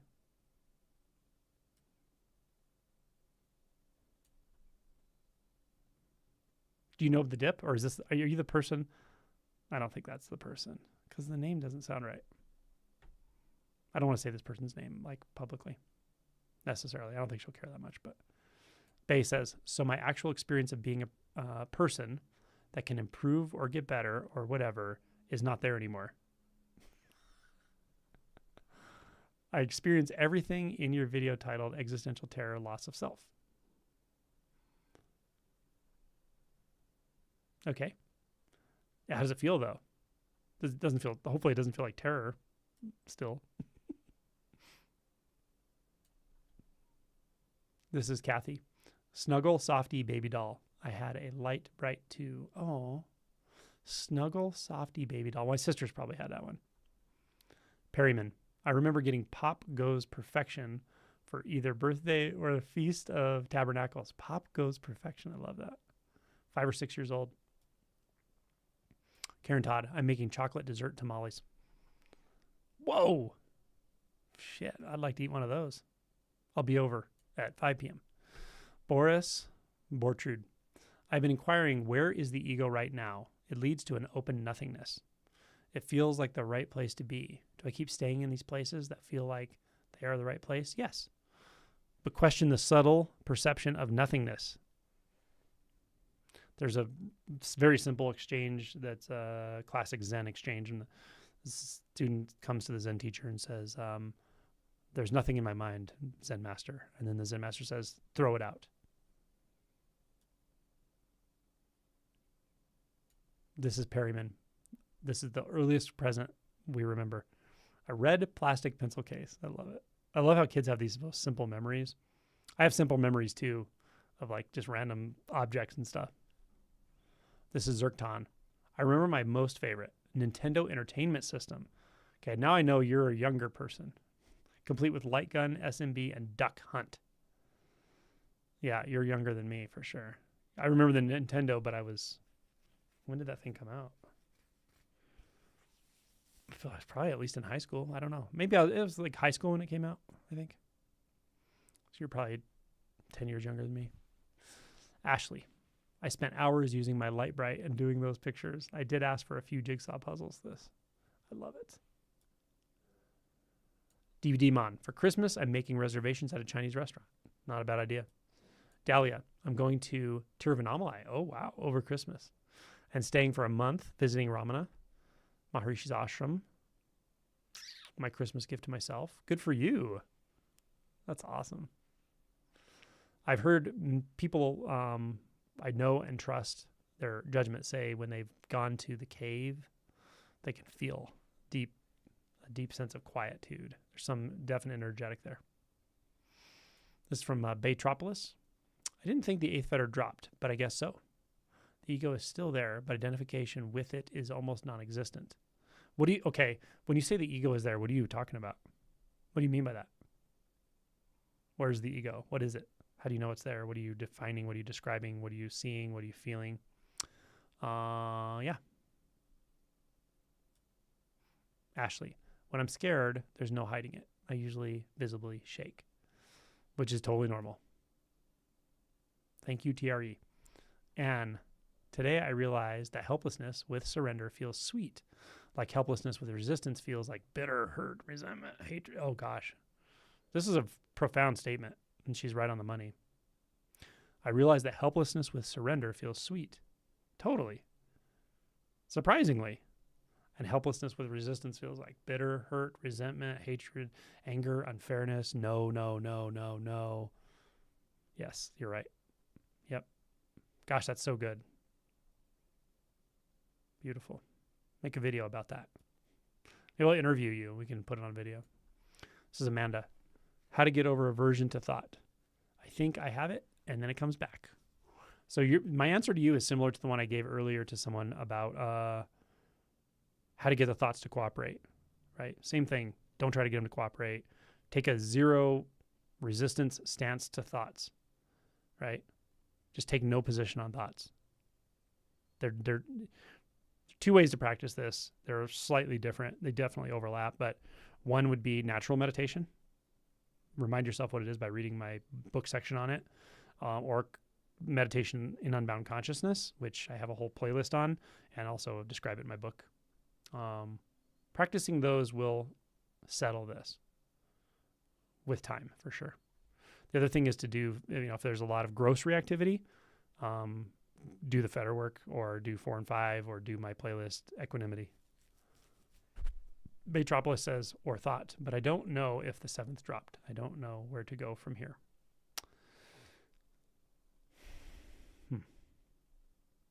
It's a little hard over this because these are subtle things we're talking about. It's a little hard in this format. You could just do one session with Christina Guimond. You can find her videos where I interviewed her, and you can find her link. I can't think of it offhand right now, the name of her platform. But you could just do one session with her and just go through it because she just kind of knows the fetter model herself, or anyone else really, but she does specifically know the way the fetters are taught. Brad retracted his message. Best message all day. The message that never happened. And surrender happens itself. It can't be done intentionally. That's right. Yep. That's the understanding of true surrender. Oh, Fadi. Nope, but I am Persian. So you know the dip because it's probably a popular, it's got, I can't remember what the ingredients are. I just remember eggplant. Oh, liquid curd. I have to get liquid curd. I think I had to order that on Amazon. And I'm looking forward to trying it. Brad's making cranberry orange relish. That sounds awesome. What do you eat that with? Ashley says, perfection is one of my least favorite things ever invented. I hated when the timer on that thing went off.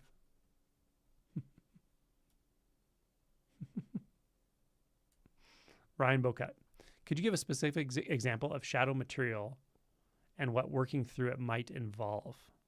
I feel like I only ever hear this topic addressed in a very abstract ways without concrete examples. Interesting. Ryan, have you watched the documentary The Work? I can't remember. I mean, I'm sure you've heard me talk about it like 25,000 times. Have you actually watched the documentary The Work? Ooh la la. I used to live in Iran.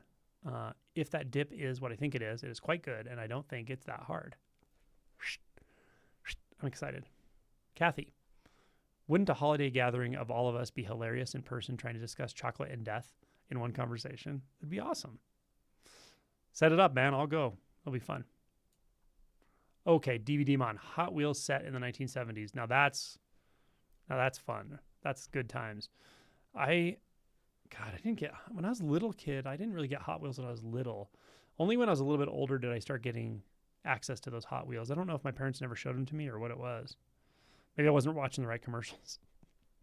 But yeah, when I was a little older, I started getting Hot Wheels. I liked them. This is from Warrior Honey Bunny Etal. I remember a Rainbow Bright doll around 4 years old. That's really sweet. Ashley Stewart.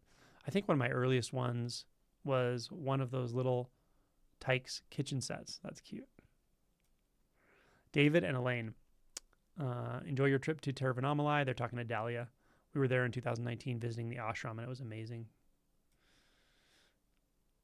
All right. Ashley, I also remember my little Tykes car. Mine was blue. I spent hours playing in that thing. I don't actually remember getting that specifically for Christmas, though, unlike the kitchen set. How cute is that? Sam, do you think that a certain part of the path part of the path spirituality seems to be tied up with emotion? For a while after an awakening, I used to be able to sit quietly and feel presence and peace. Now I just feel resistance to emotions and resistance to resistance all of the time. This is shadow. So Ryan was asking for a specific description. This is a specific description of how shadow material arises, right? How to work with it. I talk about it all the time. Probably talk about it more than I talk about anything. I have a whole playlist on it. Shadow and emotion work. There's probably over 100 videos. So there's a lot of ways to work with it. But if you're talking about how it comes up, it's just what Sam said here. You go through the honeymoon period where everything is peaceful and you can just sit and there's presence, and all of a sudden it's like resistance.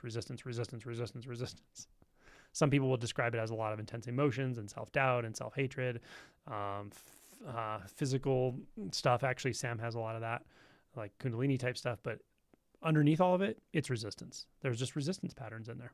Yeah. I also feel way less quote unquote brave. Yes, that's right. And just have huge momentum to keep avoiding.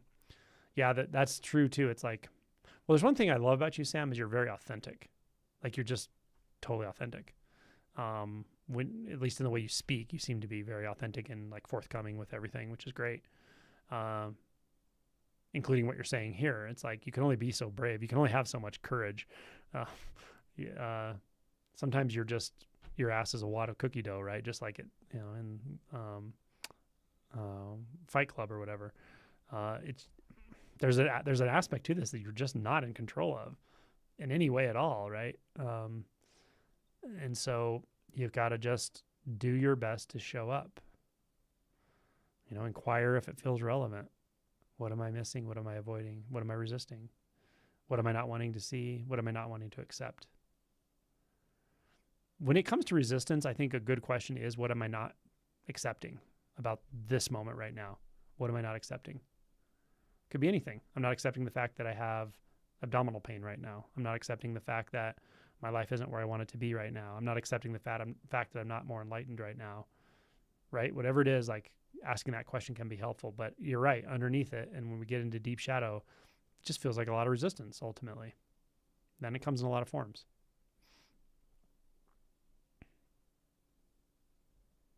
Pamela, I got a kitten named Calico that lived well into my 20s. Wow. Calico, that's so sweet. Really sweet. Amy Behrman, loved my light bright. Do you remember Romper Stompers? Yeah, I do remember Romper Stompers, as a matter of fact. Brad said a spoon. Brad, you got a spoon for Christmas? Is it true? Sam, Kashk Bottom John. That sounds exactly right. Yep, that's it. Kashk Bottom John. Ashley Stewart. Another one of my favorite sets that I had when I was little were those spirograph sets. Dude, my sister had those things. Both my sisters had those, and they made all these cool things. And I was like, I was too young to understand how they worked or something. Like I couldn't make them work right. So it didn't work for me, but I thought they were the coolest things. Anyone remember spirographs? Shanath. Does unbound consciousness cause a perceptual shift in the visual field?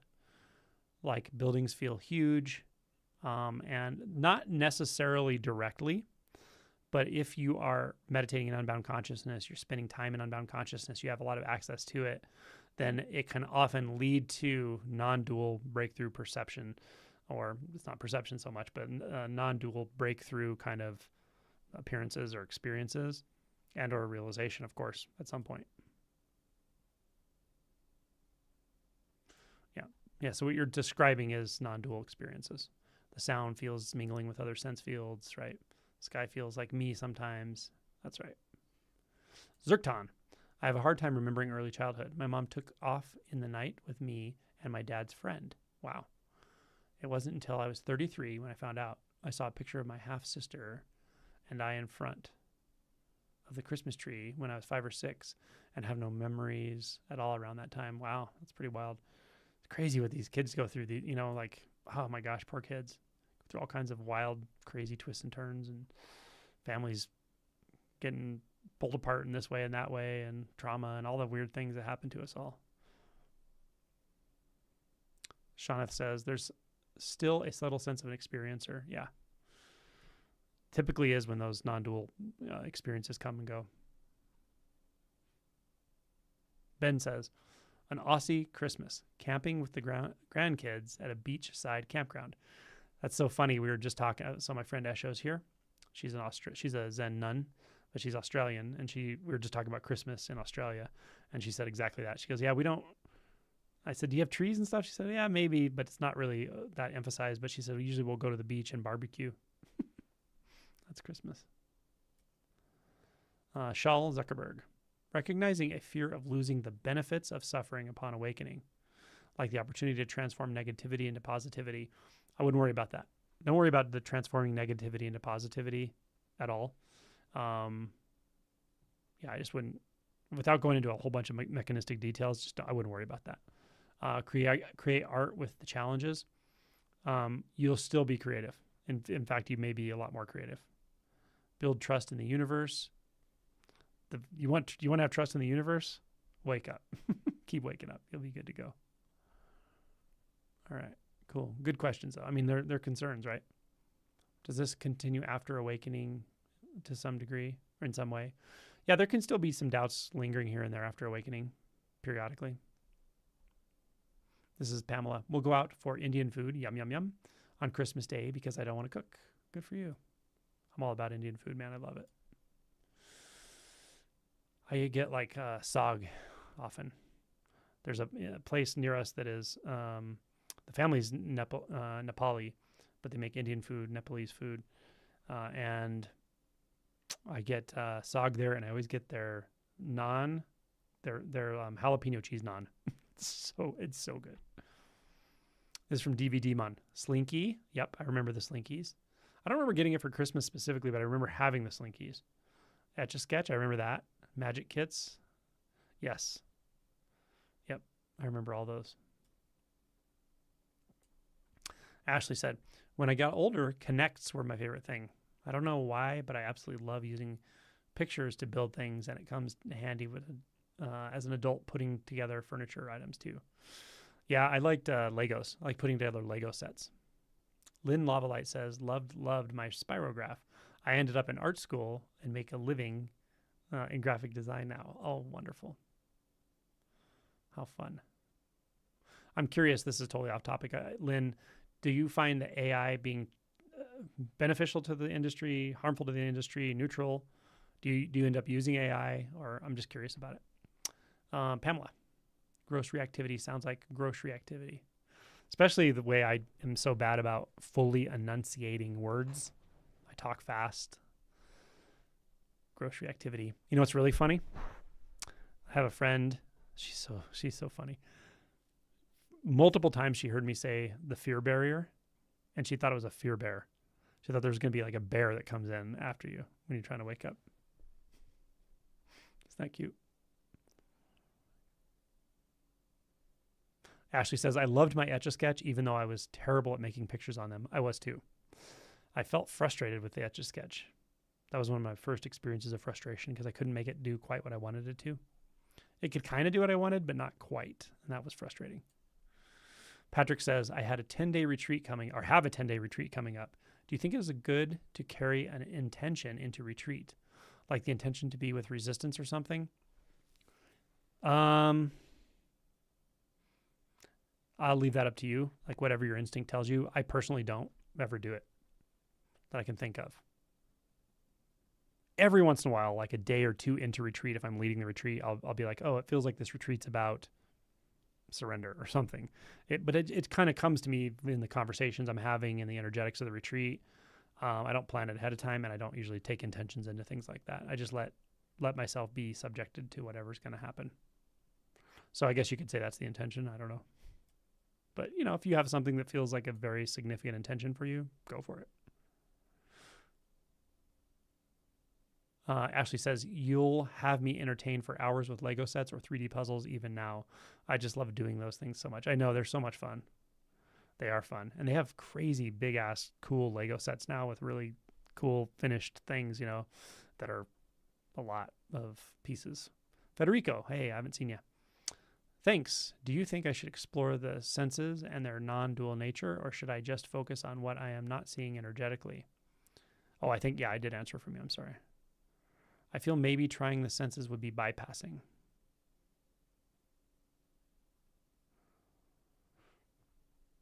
Maybe more like energetically.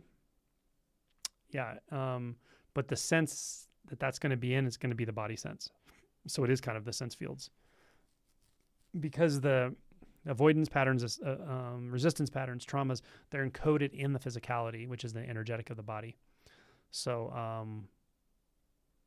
so yeah, in that specific exploration I was talking about, going right into that energetically will be the same as going in it in the body, because the body is an energetic. It's not an actual thing.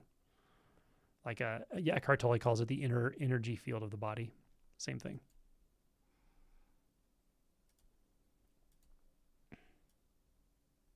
DVD Mon. Okay. You need a new emoji. Fear bear. Oh yeah. Okay. Good idea. I'll make a fear bear. Sam, do you think psychedelics are like steroids? People call it 10 years of therapy in one trip. Doesn't forcing therapeutic or spiritual insights? Okay. I think that 10 years of therapy in one trip, I don't know about that. Maybe, sure, whatever. Depends on the therapist and the therapy, of course. I've seen people get tremendous benefit out of therapy with a good therapist, especially an awake therapist. Depends on the modality. Of course, it depends on what you're doing with the psychedelics and what kind you're doing and what doses and your set and setting and whether it's guided or not. Like, there's so many variables to all this. I've made videos about psychedelics before, but you know, I have a mixed perception of how I want to talk about psychedelics. Not a mixed. How can I say this? I guess I have a mixed opinion about psychedelics in the awakening process, and I'm a little bit more con than pro when I equate them to awakening. equate them to being tools for awakening.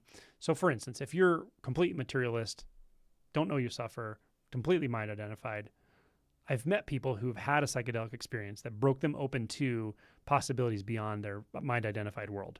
For sure. Absolutely. And it got them started on this path. That happens. So I think psychedelics can be really valuable for that specifically. But again, it's happenstance. Like you don't go out to take psychedelics to try to break through what you don't think you can break through anyway, right? You just take a psychedelic because it seems like a good idea, or you hear your friend tells you about it or whatever, and it just happens. So they are beneficial for that. They're maybe beneficial for some degree of shadow work, but they also can be, I've just seen this through experience and working with people and seeing people who, some leaders in the field even sometimes, and people who've done a ton of psychedelics and entheogens, and they lead people through it and guide people through it. And they have significant fixations. I've even seen some become almost like a messiah complex. Like I'm not going to name any names, but there are somewhat prominent people out there who have really developed a sort of messiah complex around psychedelics. And they believe that the only way to get to like the ultimate stages of realization are through massive psychedelic use. And they're wrong. They're just totally wrong. They're confusing experience with realization, period. Right? So that's the downside to psychedelics for sure. And some people are just oriented to wanting to have experiences. Like there's something about, it's like collecting experiences, like, oh, the next new experience, the next one, the most extreme experience, right? Realization is not about having the most extreme experience, and it's not about having a collection of experiences, and it's not about altering your mind. Your mind's already altered. As Adyashanti has said, the most altered state of consciousness is the mind identification, which is really true. But it's a stable, agreed upon disassociation, essentially. So yeah, what psychedelics do is they scramble that disassociation into a different kind of altered consciousness, right? There's a lot of side effects to that, but one of the beautiful things that can happen is it can break you through to the truth, to living truth. But often what happens then is you mistake the truth for the drugs, right? I'm sorry, you mistake the drugs for the truth. You mistake the raft for the destination, right? You mistake the experiences for realization, and that can happen in a big way, and I've seen it.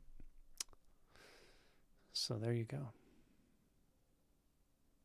Jeffrey, chemistry set augmented with glassware and chems my father, organic chemist, bought home from work. I love it. He picked safe stuff. I tried my best to make it all dangerous. Dude, that was the thing that was disappointing about chemistry sets to me, is I couldn't make anything explode. I'm like, where's the fire? Where's the explosions? Like, what the hell? I want to see, like, I want to blow some shit up, right? So I was slightly disappointed with my chemistry set, but I like that your father is an organic chemist and he's bringing it all home. So cool. Carrie, what do you mean there is no fear bear? Carrie, have you seen the fear bear? Warrior Honey Bunny says, since the Art of Living retreat, have been experiencing receiving so much kindness, and the old resistance to receiving that has softened profoundly. Sweetness, right? And that's the beautiful thing, because like, you deserve kindness. You deserve to feel okay. You deserve peace in life, right? You deserve to be loved and seen and held, and you deserve to love and see and hold, and you deserve to allow the outflow of love and compassion from yourself and all of that. But all of that gets jumbled up with identity, right? With the false identity structure. So good. I'm glad to hear it. Lynn Lavalite says, I only play with AI for fun and Facebook posts. AI is more threatening to illustrators due to the stealing of their work. Yeah, because they're trained on it, right? Yep. I totally agree with that. All right. Ashley says, 2 of the coolest Lego sets out there now are the Titanic one and the Millennium Falcon one. Yes, I haven't seen the Titanic. The Millennium Falcon, though, man, it's so cool. I'd love to go do them, but they're way out of my price range right now. Yeah, it's amazing, like what you can buy from the Lego factory these days. Karen McBride, what videos do you recommend to explore the concept of time? I think I have a whole playlist on time now. Pretty sure I do. It's either called Time or Eternity. Yeah. Angie Curry. Pogo stick. I loved that thing. When you got to that in-between place at the top of the jump right before you start coming back down, like you're floating for a brief moment. That's so cute. My sisters had a pogo stick. I never really learned to ride one. I don't think that I remember. My older sisters had. I remember them being pretty good at it but I think I was really little when they had that. I think I was like not allowed to play on it, or I wasn't big enough or something. Judy, do you have a list or suggestion of where we can access or get information such as modalities like TRE, relational work, fetters, and practices we can explore? Thanks. That's a great question, Judy. One of the things I want to do is make my website a little more robust with things like this. And I may get on that. Good idea, actually. It's not too hard to do. Yeah. Okay, cool. Thank you. Good idea.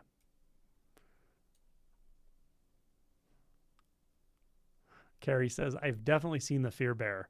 It's real, man. So cute. Sam retracted his message. Jeffrey, the only ways I ever found to get explosions and fire weren't tightly confined baking soda plus vinegar and firecrackers. Yeah, we did all that stuff too. God, so silly. Silent Sabbath. Talk about fear. I was so afraid of the pogo stick. I still am. There's this, I don't remember the video. It's actually really funny. There's a video on YouTube I saw once, and it was this guy who like finds old toys, like, I don't know what you call like antique toys and shit, or just old toys from the 70s and 60s. He found this like gas operated pogo stick from like the 1960s. And I think he found the box for it, and he found part of it, but he couldn't find the rest of it. So he was like searching, and it was one of those things that was only made for like a year or two, and they stopped making it. So he was like curious, like, did they stop making it because it didn't work, or it was dangerous, or what was the idea, right? Because the advertisement's like it'll launch you really high in the air or something. And the video is so funny because it like most of the video he's trying to put it together and make it work, and he finds the little parts for the gas engine and shit, and then he fires it up, and like the first time he jumps on it, it like the engine like explodes, like it pops, right? It doesn't explode. It does what it's supposed to do, but it shoots the piston of the pogo stick part to the ground so hard that the pogo stick like shoots up and like hits his feet so hard that it like almost sprains his ankles. It's not really that funny, but he like falls on the ground, and he was talking about how painful it was. But it's so funny that like they made that thing. They actually made that, and it took them like a little while, a couple of years to realize like it's such a bad idea. Anne says, body, mind, nervous system adapting to new shifts pretty quickly, and it feels like nothing ever changed. New way feels so normal, and it's hard to remember how it was before the subtle shifts. Yeah, you're good, Anne. You're good. You're good to go.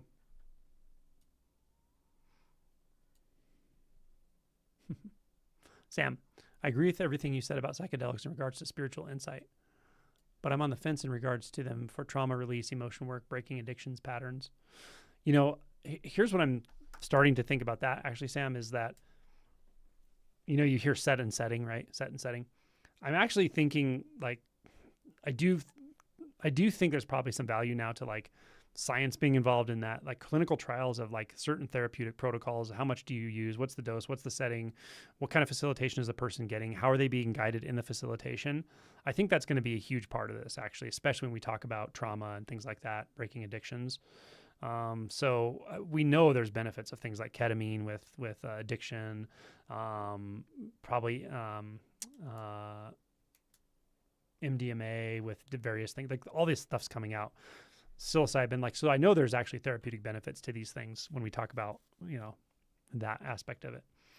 But so much of the way people do this stuff, like, you know, ayahuasca retreats and stuff, is really hit and miss, right? I mean, you're just, who knows what you're going to get when you go to places, when you just travel somewhere and just go to a center, and, you know, the facilitators are going to be like all over the board as far as like their ability levels, their, you know, therapeutic approach, their, even how, well they mix the stuff, you know, like, you know, are you getting good medicine? Like, so there's so many incredible number of variables that I think there is some value to like looking at protocols and all that sort of thing. And I think we're going to find more and more. There's huge benefits to like PTSD. Yeah. So I think that we're seeing more and more of that. There's something called PSIP that I've been investigating directly myself and with other people, who one of the people in sort of my circle is a facilitator for, and it's actually a very interesting thing. You might want to just look it up, but it's definitely directed in a very specific way. So it has to be directed a specific way. And then they use various medicines, but I think the medicine's less important than the actual direction. And I think that actually might be really potent, kind of deep shadow stuff. But again, yeah, I think a lot of it really depends on how it's used, right? Yeah. So there you go. And any dangers you see there, I honestly think the dangers are just doing them in the wrong settings and with the wrong people. And, you know, I have a friend who has done a lot with policy of legalizing marijuana. Colorado was like only the second state, almost 20 years ago or whatever, that legalized marijuana. I think she was part of the policy writing for that, and she's an attorney, and she does a lot of work around all this stuff and all the psychedelics. And we've legalized DMT in Colorado now, and ketamine, and so she was, I think at least her firm wrote a lot of that and stuff. So she's just very much on the inside of all this. She knows all the people. She knows a lot about psychedelics. She's had tons of experience with all of it. And even talking to her, it's like things are so hit and miss with who you get to like serve you the medicine, right? And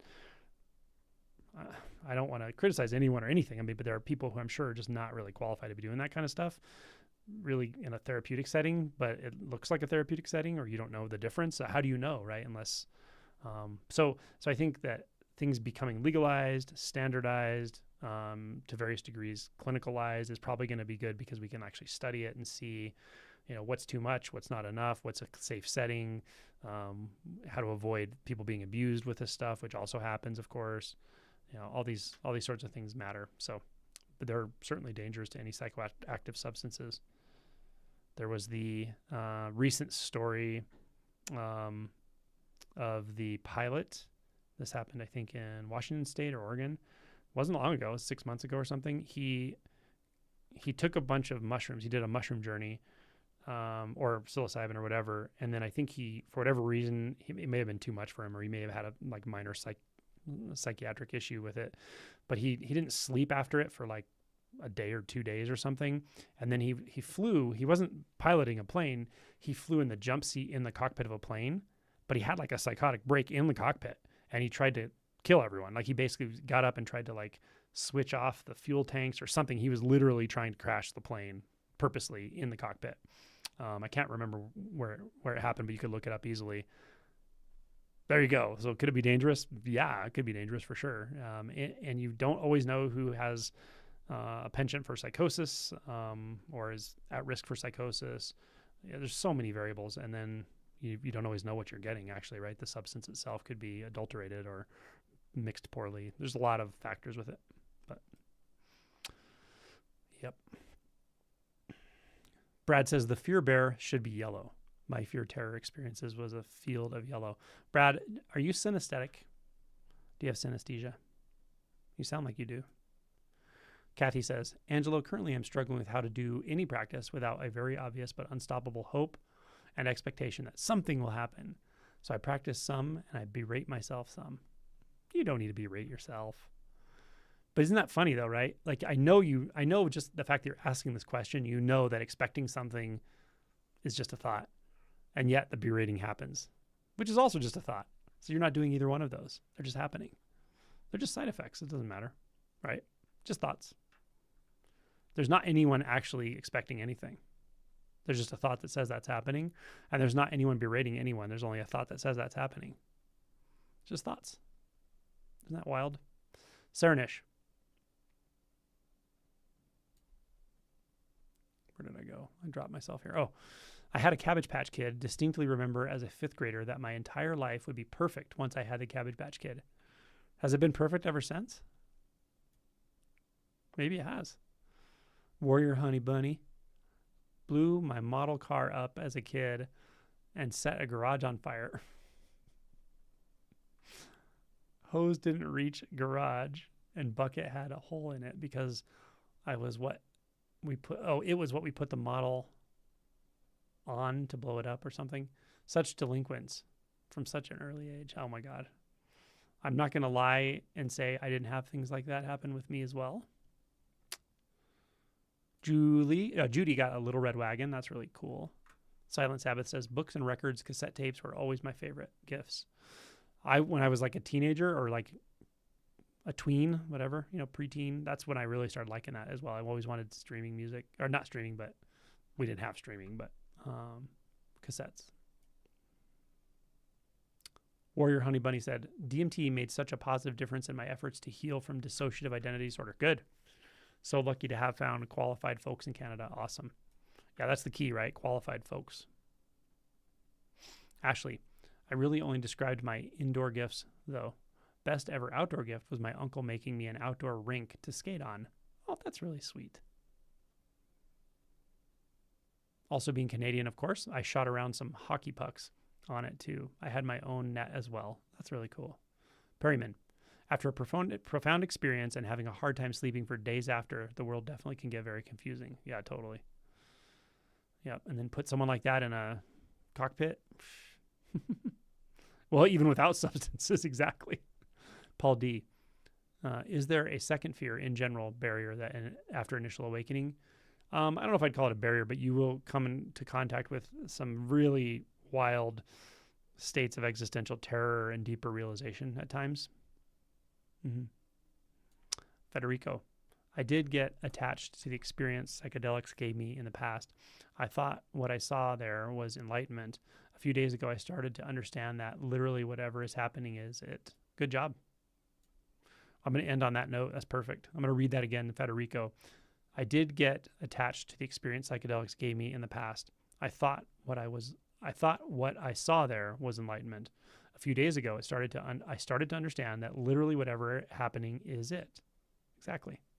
No matter if it is non-dual or dual, or if it is tense or peaceful equanimity. Good job.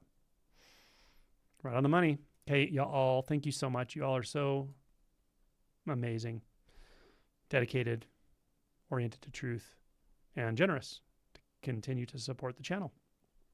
I do appreciate your support. It all matters. It helps me do all the things I do with this channel, with recordings, with having someone that can actually read my emails, with editing, with equipment, with scheduling retreats, with giving stuff away, including retreat spots.